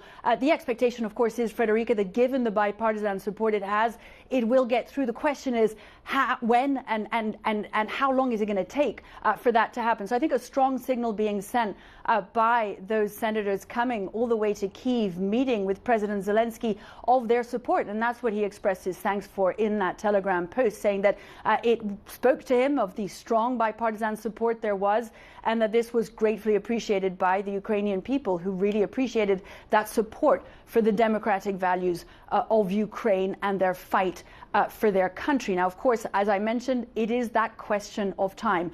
This is a $40 billion aid package that Ukraine desperately needs for its fight on the front line, but also for humanitarian reasons. And the time is what's running out here in Ukraine. That's very much the sense of what Ukrainians are wanting to tell us, and the Ukrainian officials have been telling us these last few days, both on the battlefront and for the civilians that are still looking to get more help. So, Melissa, the siege of the steel plant in Mariupol, I mean, that continues.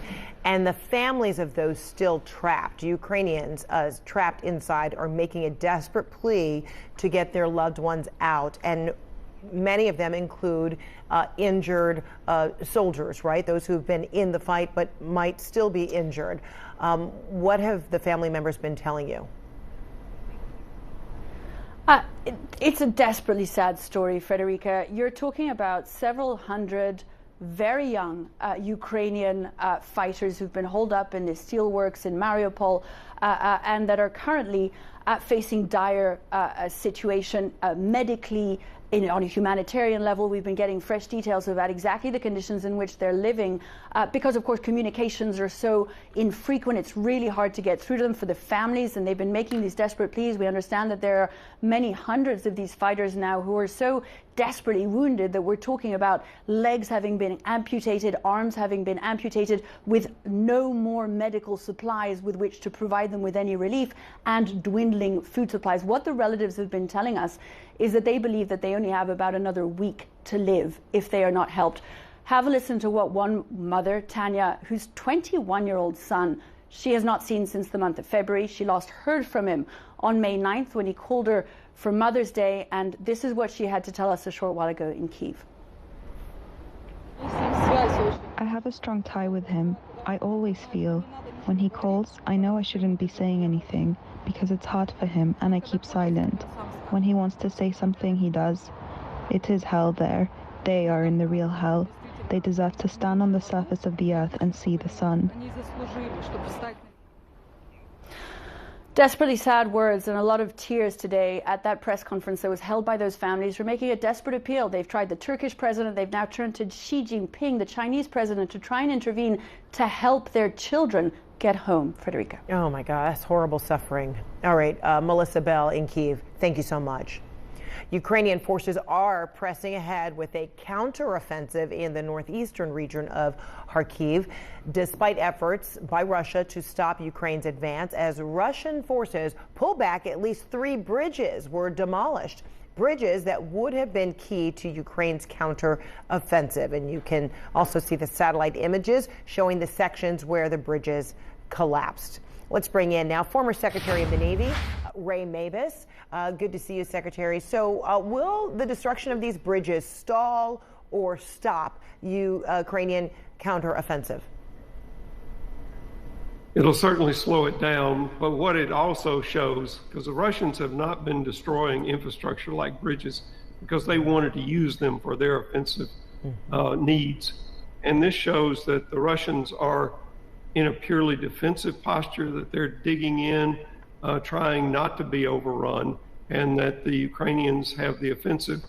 It will slow it down, but the Ukrainians know this area really well. They've been fighting around this area for a long time, and I suspect they'll figure out, they're pretty agile, that they'll figure out ways to get around this. Does it, in a simpler way of putting it too, does it make you think that the Russians are running scared at that juncture? Well, I think the Russians are running a different mindset, because when they came in, and even when they reset to eastern Ukraine, it was all about going on the offensive, taking land, destroying things in Ukraine. And now it's about protecting what they have.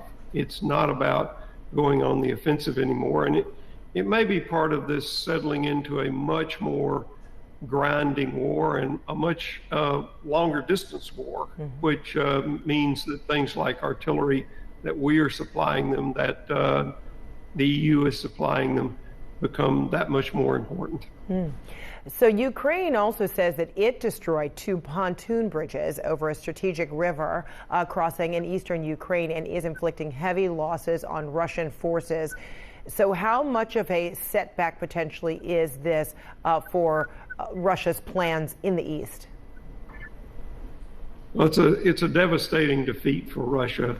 It shows that even though this landscape should favor the Russians with their heavy armor, their heavier weapons, that the Ukrainians are using natural obstacles like the Seversky Donets River, where these pontoon bridges were put across to stymie the Russians. It also shows that the Russian military hasn't learned many lessons, because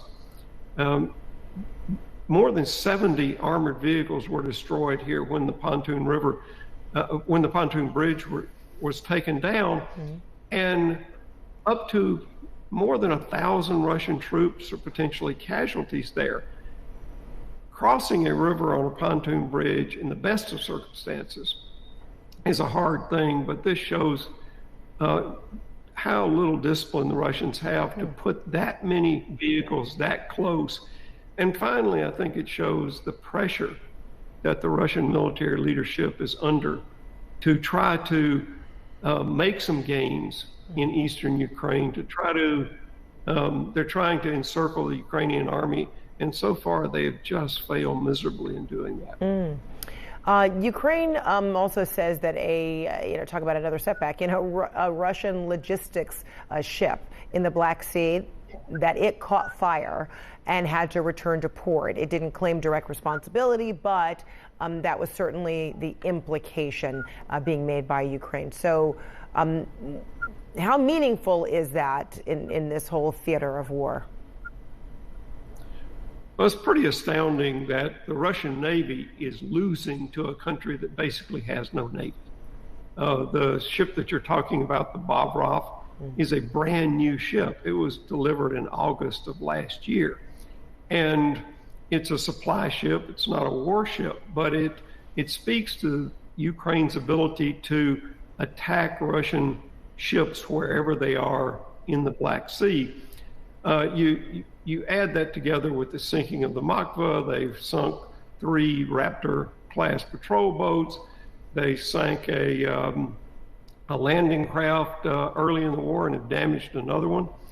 And so I think that overall, the meaning is 2 things. One is an amphibious assault on the critical port of Odessa is probably not in the cards. Those things are hard to do, and the Ukrainians have shown that they can strike the Russian seagoing services pretty directly.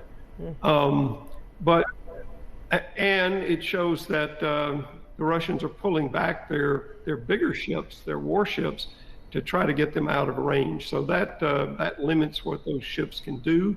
It also limits, now that the Bobrov has been attacked and set on fire, it limits how much supplies can come in.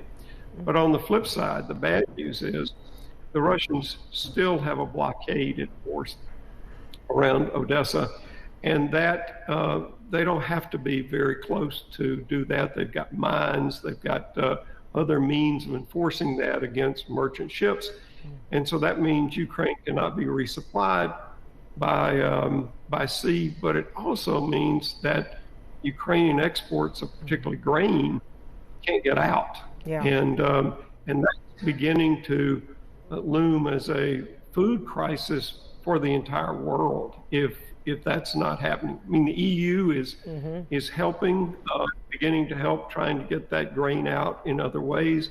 Non-governmental organizations like Jose Andreas's World Central Kitchen are helping not only feed people, but trying to help feed the world with Ukrainian grain. But this is going to be a real crisis, and this is Putin's attack on the world food supply, just like it was Putin's gas price spike.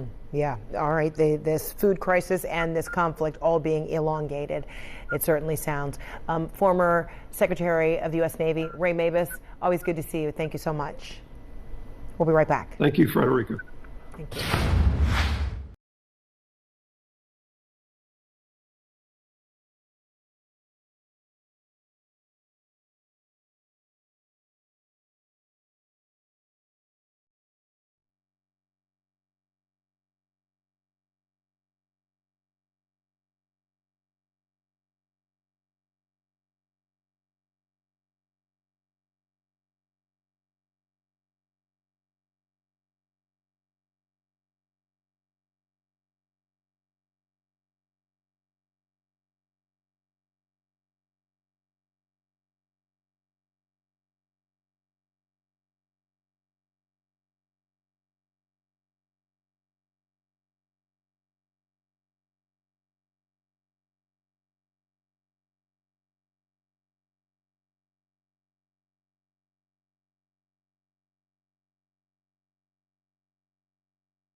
Welcome back. A Moscow court has decided to hold U.S. Olympic basketball champion Brittany Griner in Russia for another month. Griner, a player for the WNBA's Phoenix Mercury, was arrested at a Moscow airport in February and accused by Russian authorities of trying to smuggle hash oil. She made a rare court appearance. There you see her right there in court Friday as the U.S. announced she was wrongfully detained in Russia. CNN's Coy Wire has more. Fred, 1 week after the WNBA season tipped off without superstar Brittany Griner, with teams putting her initials on the courts to show their support, the situation has worsened. We're seeing the first images of the two-time Olympic champ since her initial booking photo following her arrest in Russia 86 days ago. In handcuffs, hood over her head, a Russian court ruled yesterday that she will now be detained until at least June 18th. White House Press Secretary Jen Psaki quick to remind everyone where they stand. The Russian system wrongfully detained Ms. Griner. We take our responsibility to assist U.S. citizens seriously, and we will continue to press for fair and transparent treatment for all U.S. citizens when they are subject to legal processes overseas. Now, the Russian Foreign Ministry said in a statement to CNN that Griner's detention is based on objective facts and evidence, caught red-handed while trying to smuggle hash oil, which is a crime in Russia. Griner's agent Lindsay Kagawa-Kolas saying, quote, regardless of Russian legal proceedings, Brittany Griner has been officially designated as wrongfully detained by the U.S. government. We expect the White House to use all options to bring her home immediately and safely, unquote. Her fellow WNBA players, friends, family, especially her wife, Fred, still waiting to find out when they will be able to see her again. If convicted, Griner could face up to 10 years in prison. Absolutely heartbreaking. Coy Wire, thank you so much. Coming up, we'll take you to Pennsylvania, where the Republican Senate primary is heating up. A last-minute surge by one candidate is causing an unexpected shift in the race. More on that next.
All right, welcome back. With just 3 days until voters head to the polls for Pennsylvania's primary election, the race for the Republican Senate nomination has become an unexpected three-way race.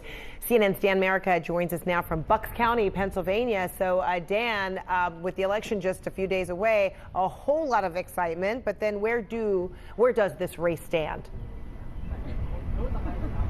Yeah, it's a wide open contest. As you note, a Fox News poll put out this week showed the top three candidates: Dave McCormick, a former hedge fund manager, Dr. Oz, the celebrity doctor, and then Kathy Barnett, the somewhat unexpected conservative candidate, all within one another, within the margins of each other. Really a three-person race with a whole lot of undecided voters, which makes this wide open and really puts a lot of pressure on the last final days of campaigning here in the Commonwealth.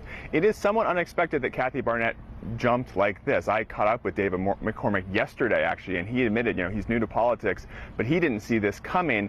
But the reason that she's jumped is largely because of the way McCormick and Oz have run their campaigns. They have spent millions of dollars, along with their super PACs, attacking one another, focused on each other, making this a two-person race, and really allowing someone like Barnett, who is focused more on the GOP grassroots, going to events that Oz and McCormick just didn't show up at, and has really gone untested and unvetted for months now, allowing her to somewhat come up the middle and surprise both of these candidates. Now, Barnett will hold an event behind me here in Bucks County. We have just been told actually press is not going to be allowed into that event. But to really speak to how fractious and intra-party fighting this race has become, Donald Trump endorsed Mastriano, who Barnett will campaign with today. In that endorsement, Trump also mentioned Dr. Oz, who he endorsed in the Senate primary, ignoring the fact that Mastriano, his GOP candidate pick, is actually campaigning with Barnett here in Pennsylvania today. It's going to be a wild next few days here in Pennsylvania, Fred. A wild ride. All right, Dan Merica, thank you so much. We're continuing to monitor more than 200 planned events today across all 50 states. They're in response to a leaked U.S. Supreme Court draft opinion that would strike down Roe versus Wade. Hundreds of thousands of abortion rights supporters are expected to join in as part of this national Bands Off Our Bodies rallies. We'll bring you the very latest as they get underway. You're looking at live pictures out of Washington, D.C., and then just moments ago, you also saw live pictures out of Pasadena, California. We're continuing to monitor for you. But first, this week's Taking Care of Business.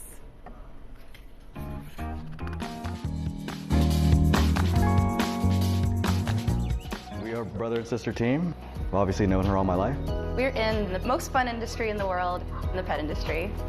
Yola Pets is a pet community in downtown Orlando. Yola Pets was founded in 2016. Our family is from Puerto Rico, so our parents actually have their own doggy hotel and dog grooming business. Our services include dog walking, in-home pet sitting and training, and bathing services. We have our retail store. We also have our online platform. 2020, we had to scramble, and we were nervous about basically our staff, our business. My mom actually gave me some really great advice. She said, don't make long-term decisions based on short-term problems. We turned to our clients and asked them what they needed. Everybody was home, and so were their dogs. We started the Amigos Pack Walk. It's great socialization for all of our dog clients. Honestly, our best service since we opened. 2021, we reached numbers we definitely never thought we would. Inclusivity is a huge value in our business. We make really great efforts to hire very diverse people. We don't want you to have to change. This year, we're actually expanding our bakery. Yeah, the cookies and the cakes are actually customizable. We ask for what colors you like and what phrase you'd like to put on them. I think the future of our business has a lot of expansion. We'd love to be able to help other small businesses. I want people to know it's possible.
On World Sport today, the very best and the very worst of sport. This Canadian gymnast will explain why she's leading a class action lawsuit.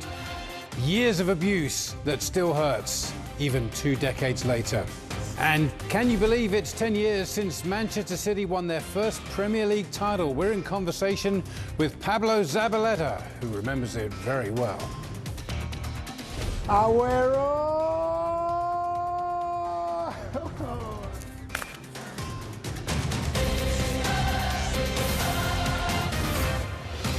Hello there and welcome to World Sport. We're coming to you live from CNN Centre. I'm Don Riddell. A fascinating FA Cup final in England has just got underway at Wembley, and it is so important for both teams involved, Liverpool and Chelsea. Liverpool are hoping this can be their second trophy out of a possible 4 this season. They already won the League Cup back in February.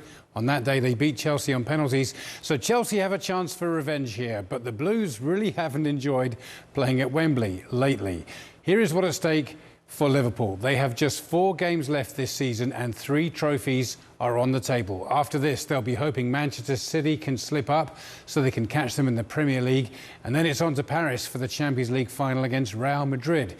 I mentioned that Chelsea don't really enjoy Wembley finals. Here's why. Despite winning the Champions League, Super Cup and Club World Cup in the last year, they've lost their last 5 finals at Wembley. They were beaten in the last 2 FA Cup finals. Then there was the League Cup final this year and also in 2019.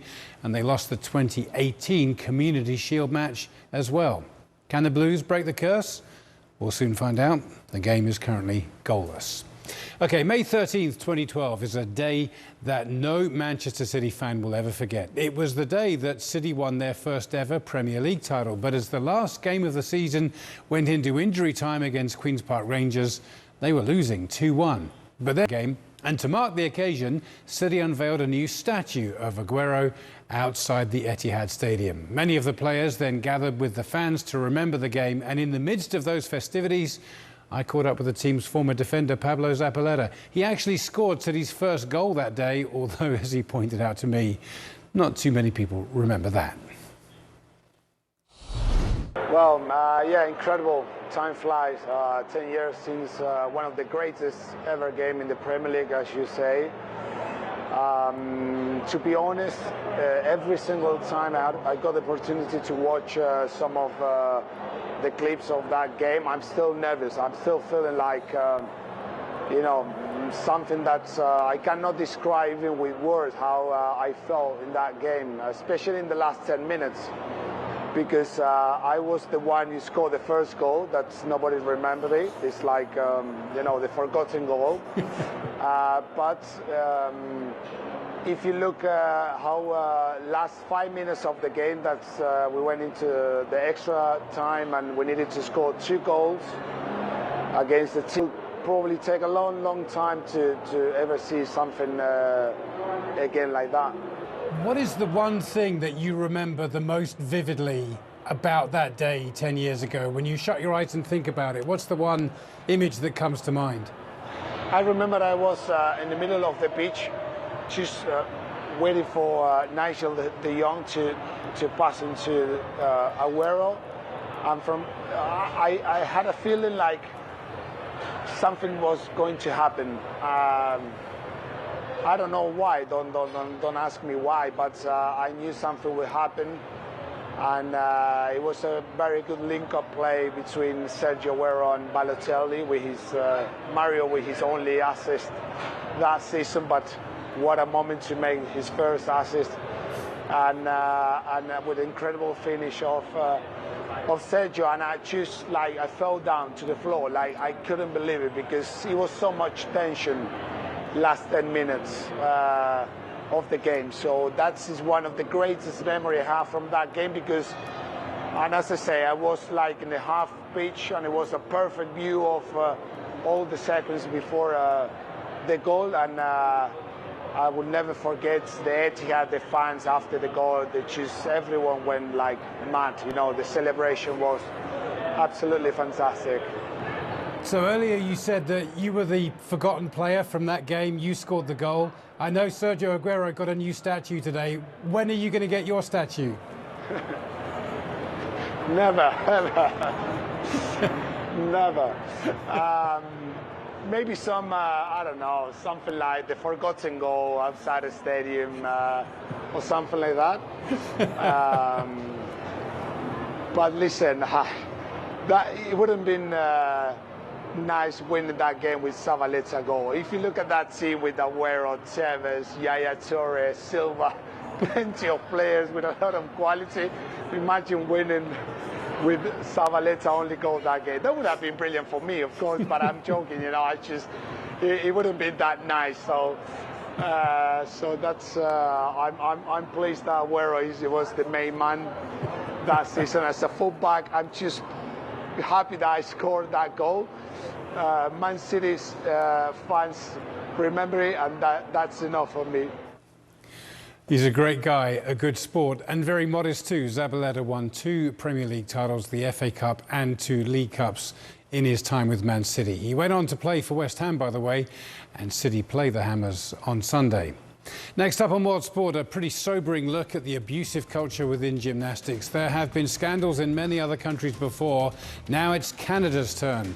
I'm going to be speaking with a former gymnast who's going to explain why she's launched a class action lawsuit against the institutions that are supposed to keep the athletes safe. This is not coaching. This is just straight up child abuse.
Welcome back. After the abuse scandals in the USA, UK, Australia, New Zealand and Switzerland, now it is a moment of reckoning for gymnastics in Canada. This week, a class action lawsuit was filed against Gymnastics Canada and other provincial governing bodies, alleging that they were complicit in allowing decades of sexual, physical and psychological abuse of young gymnasts.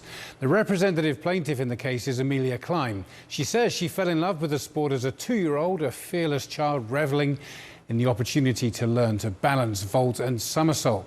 She became an elite-level athlete with Olympic ambitions, but she was forced to quit the sport at the age of just 13, an act of self-preservation because of the physical and psychological abuse she was experiencing at her gym. Klein told me that what she experienced wasn't coaching, it was, quote, straight-up child abuse, and hundreds of other gymnasts are now coming forward with similar stories. This is what she told me about her experience and why she's now taking action. So when did things start going wrong for you? I had wonderful coaches who were nice people, but then those coaches left, and in their place came a husband and wife team who ended up being quite abusive. In what way were they abusive? Can you describe it? Immediately off the bat, it was very verbally abusive. If you made any mistakes, it was they would scream and humiliate you. It was name calling, you know, are you stupid? Why can't you do this? The word of choice was usually rubbish. You're rubbish. This is rubbish. Eventually it progressed to sort of physical abuse where it started largely with overtraining and overstretching. So they would forcibly overstretch us to the point where we would be in tears, we'd be crying, begging to get out of the stretch, and they wouldn't let us up. And we used to do a regular stretch where I would stand in front of my coach would be behind me, and then he would lift my leg from behind and lift it past my ear in a standing stretch, a standing split. And so when we went to do that, I told him, you know, my hamstring feels a little bit off. There's something wrong. I don't think we should do this stretch today. And he got really annoyed. He said something along the lines of, well, you're just faking, or, you know, just trying to get out of doing this stretch. So he turned me around and grabbed my leg and forced it up behind my ear. And when he did that, it snapped my hamstring, completely tore it, and took part of my pelvis with it. It's some of the worst pain I've ever experienced in my life. What was your coach's reaction when he put you into that stretch and that happened? Was there any regret or remorse? No, he screamed at me. He got very angry. He said something along the lines of, she lied to me, even though it was clear I had tried to warn him that something was wrong beforehand. So I think he was trying to distance himself from responsibility for what he had done. There was no offer of medical treatment. No one called my parents. I think I ended up having to limp to the change room myself and call my parents to take me to the hospital. It was made very, very clear that we would be in significant trouble if we told our parents what was going on. So my parents really, truly didn't have a good understanding of what was going on until I quit. What kind of impact has that experience had on you long term? Both physically and psychologically, it's been damaging. I have had debilitating physical back pain since I was 14. Psychologically, though, there's long-term impacts as well. So I don't weigh myself. I can never get on a scale. Even if I'm at the doctor, I ask them not to tell me what the number is, or I don't look at the numbers, because I know that that's going to cause me to spiral into disordered eating. I thankfully have been able to stave off a very severe eating disorder, but it has required constant vigilance on my part to make sure that I'm not slipping into really harmful eating patterns. I continue to have nightmares, and it's, you know, the effects are wide-ranging and long-term. So I'm almost 20 years removed from the sport, and I'm still dealing with these things every day. So a number of you are filing a class action lawsuit, which I guess could grow and grow in terms of numbers. What are you hoping to achieve? First and foremost, we're really trying to hold these institutions accountable and to send a message that you will not be able to allow these things to continue without being held liable for them. Second of all, what we're really looking for is to ensure that survivors are taken care of and that they can seek the treatment that they need. Because as we know, these types of injuries and these types of effects from this abuse are lifelong and very long-term, and usually require quite intensive treatment, both physical and psychological. And many people don't actually have the financial resources to seek that treatment and to get the care that they need. You know, if these things were happening in a school or at home, there would be serious consequences almost immediately. But for some reason, when we put it in the context of a sport, and particularly gymnastics, we normalize it to such a degree that we've completely lost sight of the fact that this is child abuse. This is not coaching. This is just straight up child abuse. You are now speaking out. You are now telling your story. I suspect many other gymnasts are going to be telling their stories as well. How does it feel to be speaking out? How does it feel to be taking ownership of your story?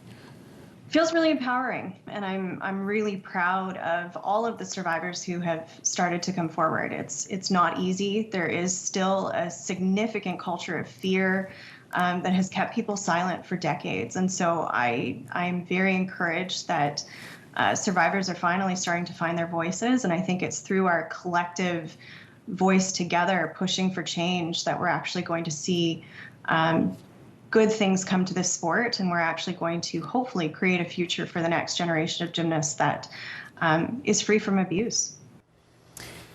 Well, Amelia Klein has tweeted that she and the other gymnasts, quote, wouldn't be doing this if they didn't feel as though they had exhausted all other internal options or felt that the powers that be were going to do the right things to make this sport safe. The husband and wife coaching team that she mentioned there is Vladimir and Svetlana Lashin. They are not named as defendants, but the lawsuit does identify them, pointing out that Vladimir Lashin was one of Canada's gymnastic coaches at the 2004 Olympics. The couple are believed to have left Canada, and they haven't replied to any of CNN's multiple attempts to contact them via email and Facebook. Gymnastics Canada says it is waiting to see the full details of the lawsuit, but did give us a statement saying, quote, although we have not been served, the allegations we have been made aware of in the claim describe behaviour that is unacceptable in any sport environment, and we take them very seriously. As the leaders in the sport of gymnastics within Canada, we are committed to providing a safe environment for members of our sport, free from all forms of maltreatment. And Gymnastics British Columbia, which would have overseen the gym in which Klein was training, said in a statement to its member clubs, quote, the allegations we have been made aware of are very serious, and we take them as such. As leaders in gymnastics, we are committed to providing a safe environment for members of our sport. There is so much more to this story. You can read about it online at cnn.com/worldsport. I've written about the day Amelia finally quit and why the stories of these Canadian athletes are so similar to what has been happening in other gymnastics programs all around the world. We'll be right back.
Next week, it is the second golf major of the calendar year, the PGA Championship in Tulsa, Oklahoma. And the reigning champion, Phil Mickelson, will not be there to defend his title. Mickelson has been on a self-imposed exile from the game after he was sharply criticised for the comments he made about Saudi Arabia's regime and the country's proposed new golf tour. It was assumed by many that he would return to defend the Wanamaker Trophy that he won at the record age of nearly 51 last May. On Friday, though, the PGA of America said that Mickelson had notified them that he had withdrawn from the tournament. CNN has reached out to Mickelson's agent for comment, but we have not heard back. CNN and myself will be live at the tournament next week on World Sport. The Golden State Warriors are looking really good again. The team that went to 5 straight NBA finals before missing out on the playoffs completely for the last few years are now back in the Western Conference Final. On Friday night, they waved off a tough Grizzlies team to get there. Our Coy Wyatt can tell us how it happened. Don, the Memphis Grizzlies, they fought back to bring this series to 3-2, even without superstar Ja Morant, who was injured in Game 3. But the Golden State Warriors are healthy, back in championship form, and rolling. On 2 wheels even. Klay Thompson riding his bike up into the Warriors' billion-dollar Bayside Arena. Wear your bike helmets, kids.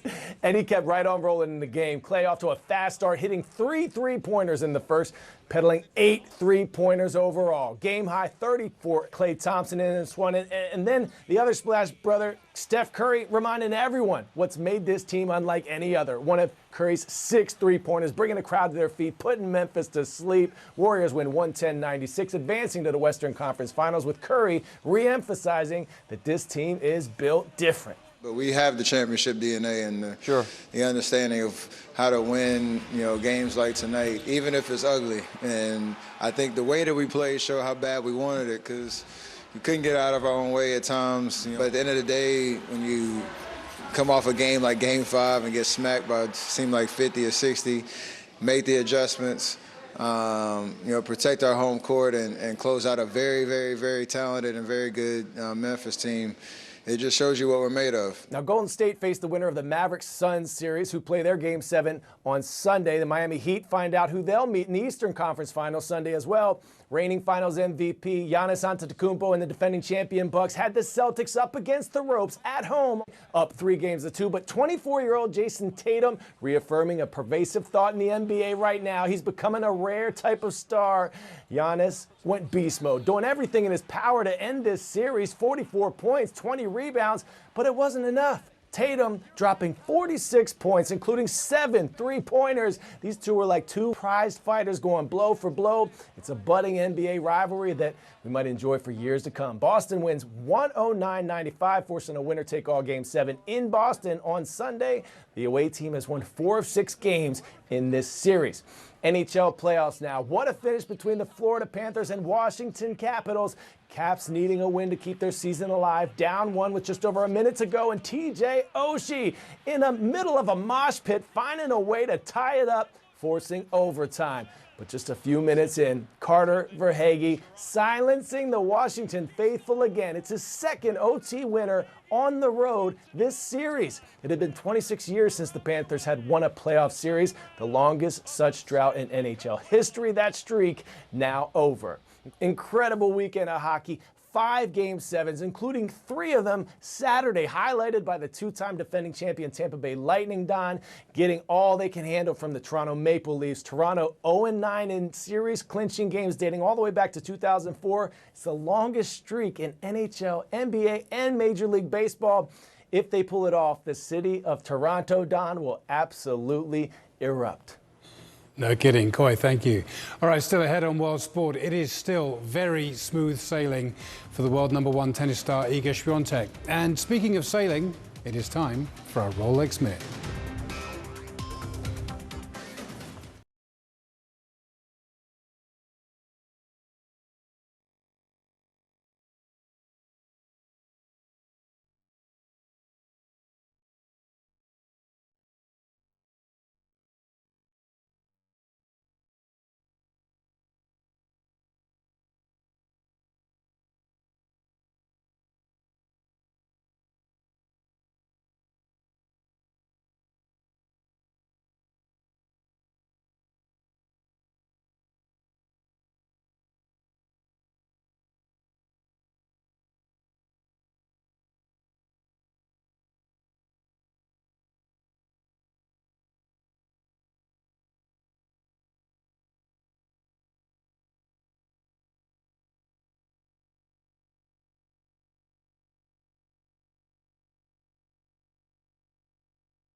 Another day, another win for the Polish tennis star Iga Świątek, who is looking more and more untouchable on top of the world rankings. Saturday, straight sets win against Aryna Sabalenka, but Świątek into the Rome Open final, her 5th consecutive final in a win streak that now stands at 27 matches. Nobody has done anything like that since Serena Williams 7 years ago, and she's not just winning these matches, she is dominating them, dropping just one set out of her last 41. Świątek is a clear favourite, of course, to win her 2nd French Open title next month. On the men's side, the top seed will be Novak Djokovic. Could be a milestone weekend for Nole. He beat Felix Auger-Aliassime in the Rome quarterfinals. It was his 999th win of his remarkable career. Within the next hour, he'll be going for his 1,000th win, a semi-final match against Casper Ruud. It is his 9th consecutive semi-final in the Italian capital. He is hoping to win a 6th title here. And that is it for World Sport just now. Thanks for your company. Take care, and I'll see you again soon.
Egypt was once known as the Hollywood of the Middle East, with its renowned movie industry. The classics of the Egyptian cinema is amazing till now. You wouldn't feel the difference between the Egyptian movies and the American movies in the 50s.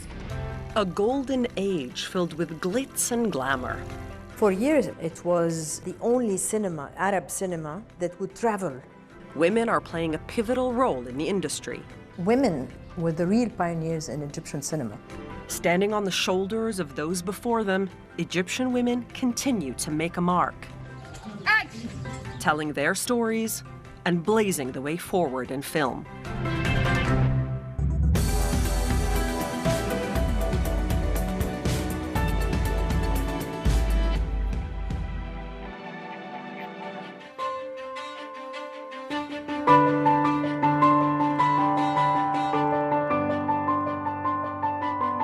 This is where we're shooting now, and this should be my apartment, and it should be a very old apartment.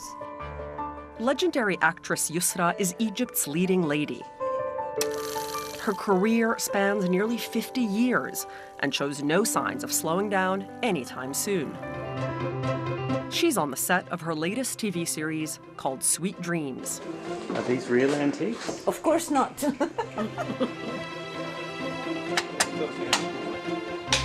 Bonjour, Auni. The new Ramadan series is a comedy about an upper-class antiques collector who goes blind. It's a challenging role for her. Comedy is much more difficult than tragedy. Really? Oh, yes. I can make you cry in a second, but I can't make you laugh from your heart. Yusra started acting at the height of Egyptian cinema in the 70s. Her career rocketed to popularity in the late 80s and early 90s. Having appeared in more than 80 movies and dozens of TV shows, she remains a household favorite. Come, but it's a little bit dark. It's okay. But at the start of her career, the idea of women working in film was not approved of by some. I was about 19, and I was very young, and I remember that at the time I was living with my father. So when I said, okay, I want to act, he said, what? I'll kill you. I said, why? I want to act, it's a job. The stigma dates back to the 1920s, when the industry was new.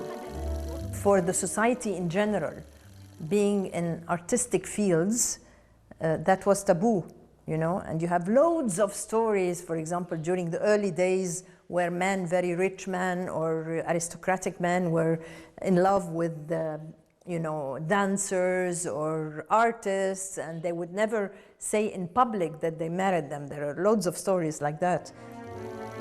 Despite societal pressure, women started expressing themselves through film. Pioneers like Aziza Amir, Fatma Rushdie, and Asya Dagher, just to name a few. They were very courageous because at the time it was a shame to work in cinema in the 20s. So they had to go out of their way and to say, I want to be an actress, I'm going to be a producer, I'm going to be an actress, and I will be. It was a conservative society at the time, but after a while, in the 30s, in the 40s, it began to be, they were overwhelmed by cinema. Yusra looked up to the women who paved the way before her.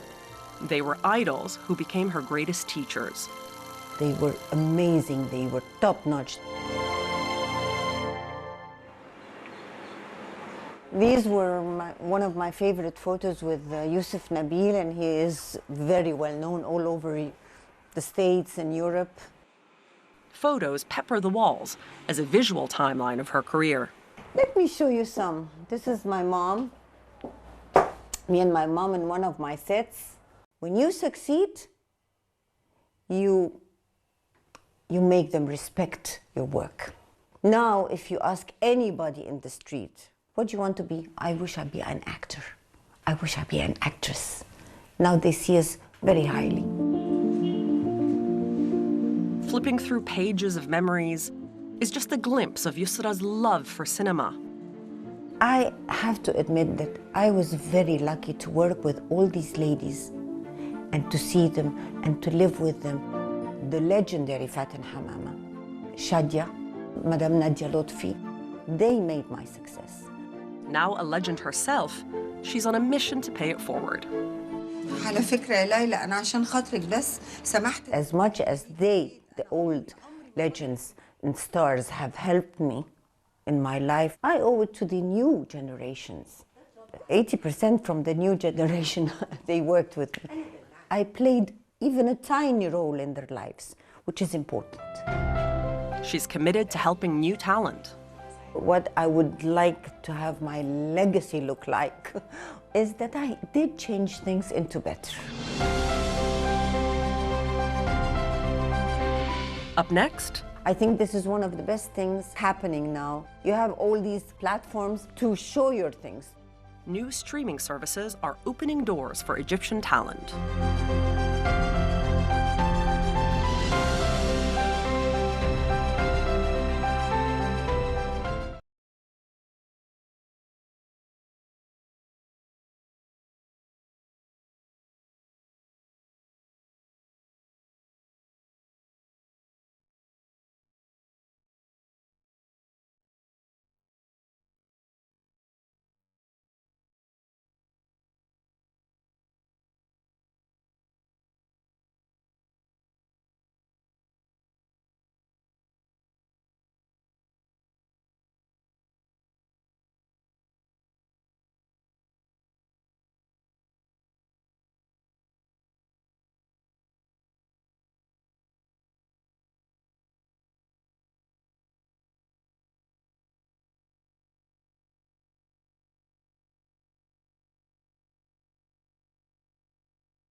Driving through the streets of Cairo, it's clear the TV and film industry is thriving.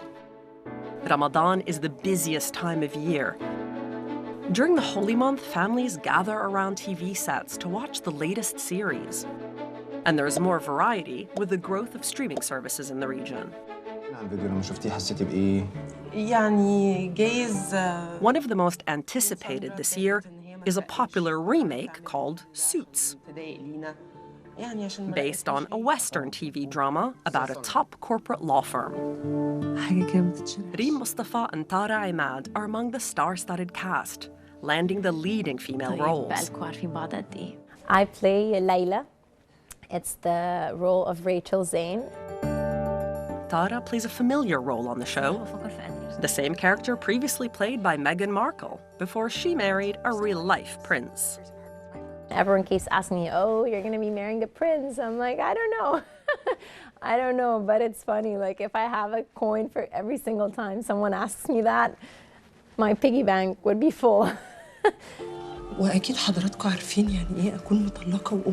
The challenge in this role, different than anything else, is it's usually hard when you do a format, because usually, and especially a successful format, when you feel you will be compared with someone else, it comes here, the challenge. Not only in the characters, it's in the project itself. Now with an Arab adaptation, Suits was popular for much of the last decade on American cable television. The adaptations, I think they're fun. I think it's just absolutely normal to have like Arabic adaptations of American series or British or even Spanish. And it's interesting because when you watch the original and then you see it in your own native language and you see it in your own, like mixed with your own culture, it has a different spice to it. Egyptian cinema is now reaching more of a global audience, with streaming services becoming a popular way to view Arab content, giving Arab women in film a larger platform as well. I have been noticing a big change in the industry where it's giving more space and giving more areas to fulfill for women. Things have changed because you are just aware of everything around you in the world. It's not like before. We are now connected to all countries. This is a fantastic exposure. We've always suffered, even the biggest directors, they've always suffered that their films were not shown in the US, for example, but always in a niche platform. In 2020, Netflix released Paranormal, the service's first original Egyptian series.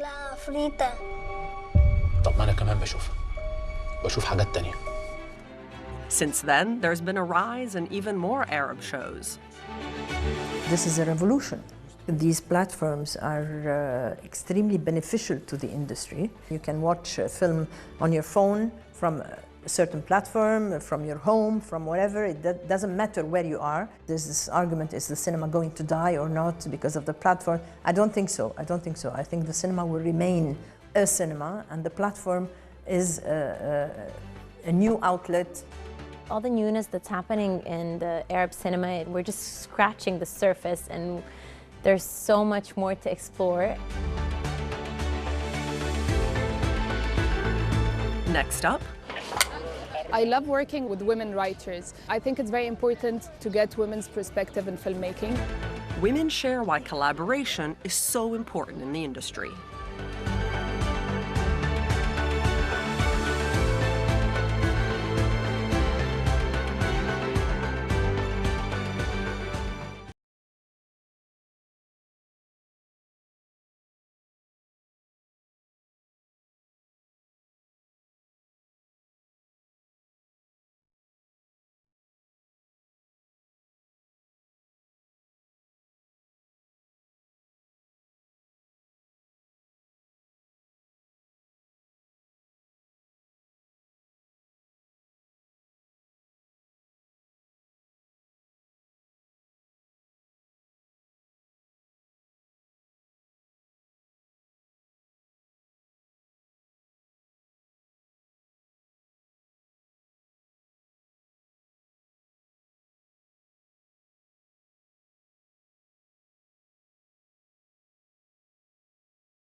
in a village of Beni Salema. We're shooting the last day of my latest series, and this is supposed to be a shrine that our main actress is coming to pray. So this is the shrine here, and we have what's called a moulid, and we're recreating that.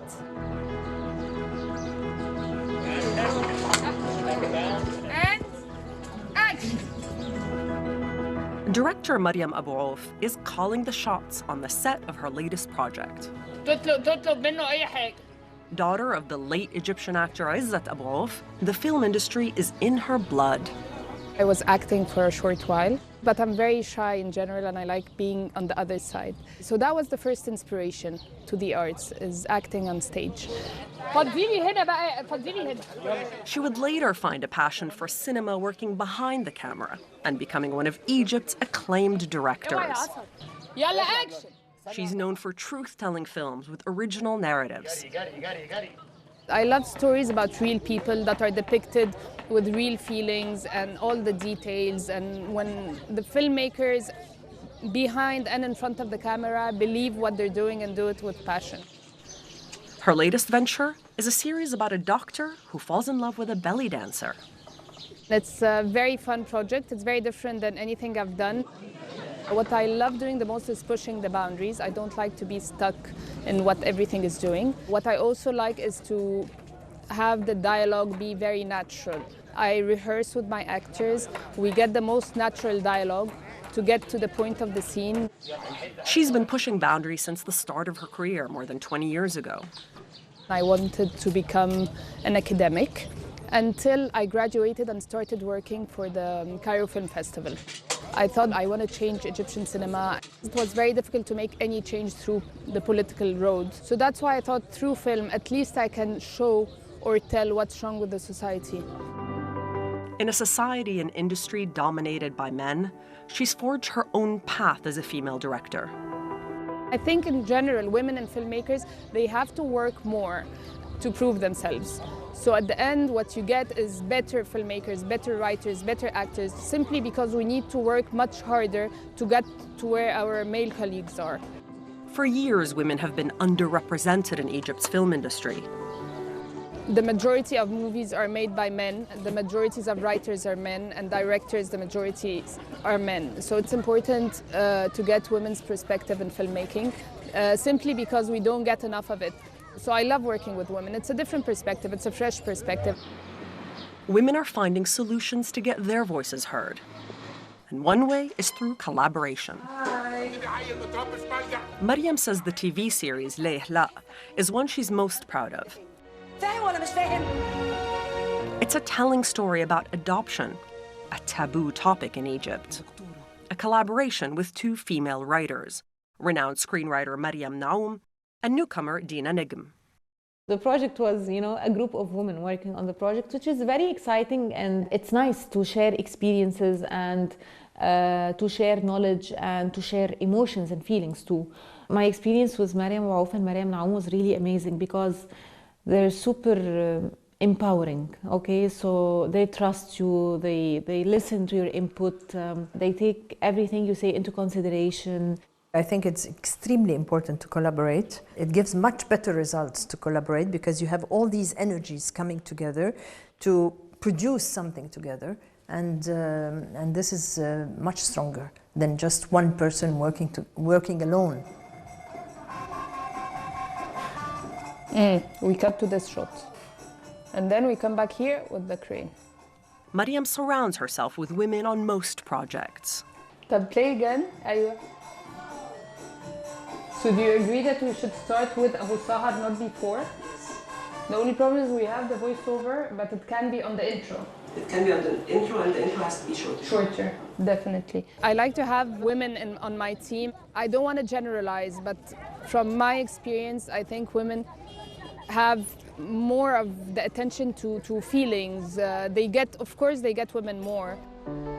Working together as a collective voice, bringing a different perspective to the silver screen.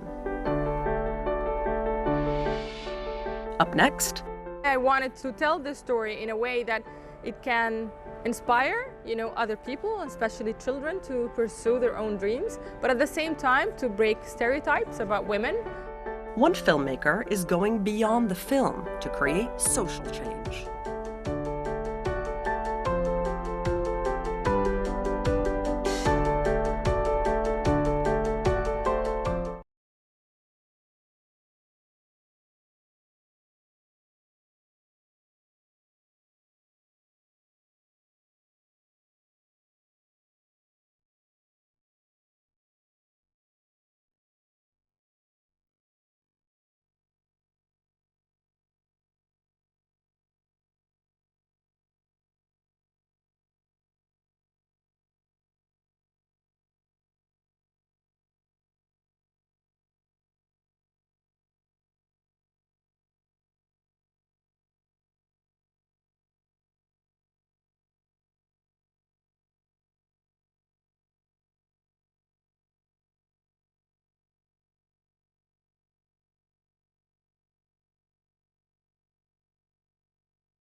It's just after sunset in Cairo. A local weightlifting gym fills up with a young audience for a movie screening. They're watching Lift Like a Girl, a coming-of-age story about Asma Zabiba Abbari, a young Egyptian girl aspiring to become a professional weightlifter.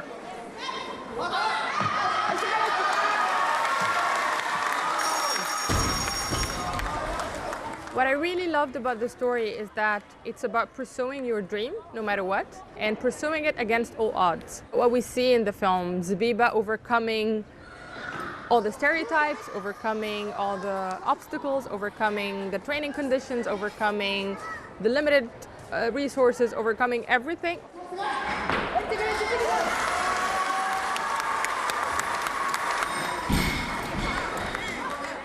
Writer and director May Zayed is hosting the night's main event.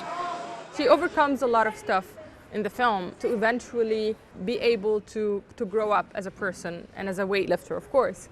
So that what really attracted me to the story in the first place. And of course, the fact that she's just a young girl doing all that, it is something that I can relate to as a woman.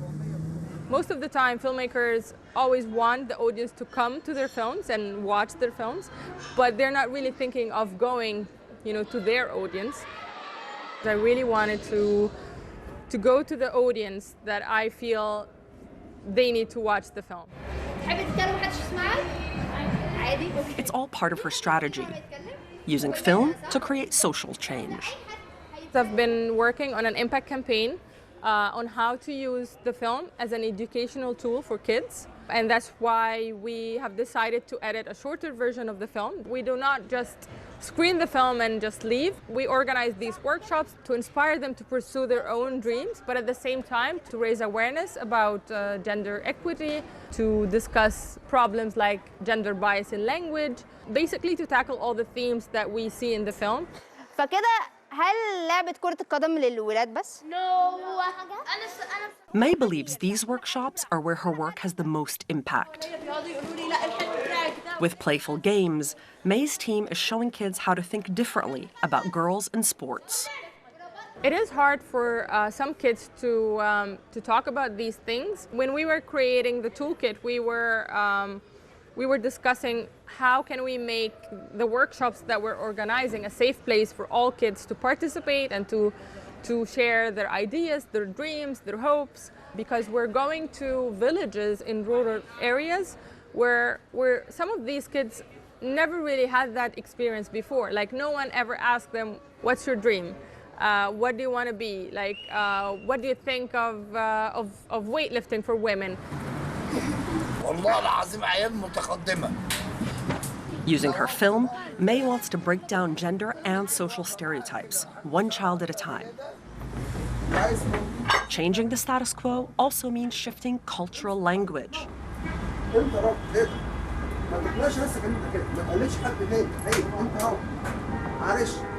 We have sometimes these phrases that are so embedded in the culture that For example, if you want to say that a woman is good, you tell her that she's like a man. So we have designed some activities to explore these themes with kids and to have them think of other phrases, for example, that they can use or adults can use. May spent 4 years following Zabiba as she trained in a makeshift gym in the streets of Alexandria. I wanted to tell this story in a way that it can inspire, other people, especially children, to pursue their own dreams, but at the same time to break stereotypes about women, especially in Egypt.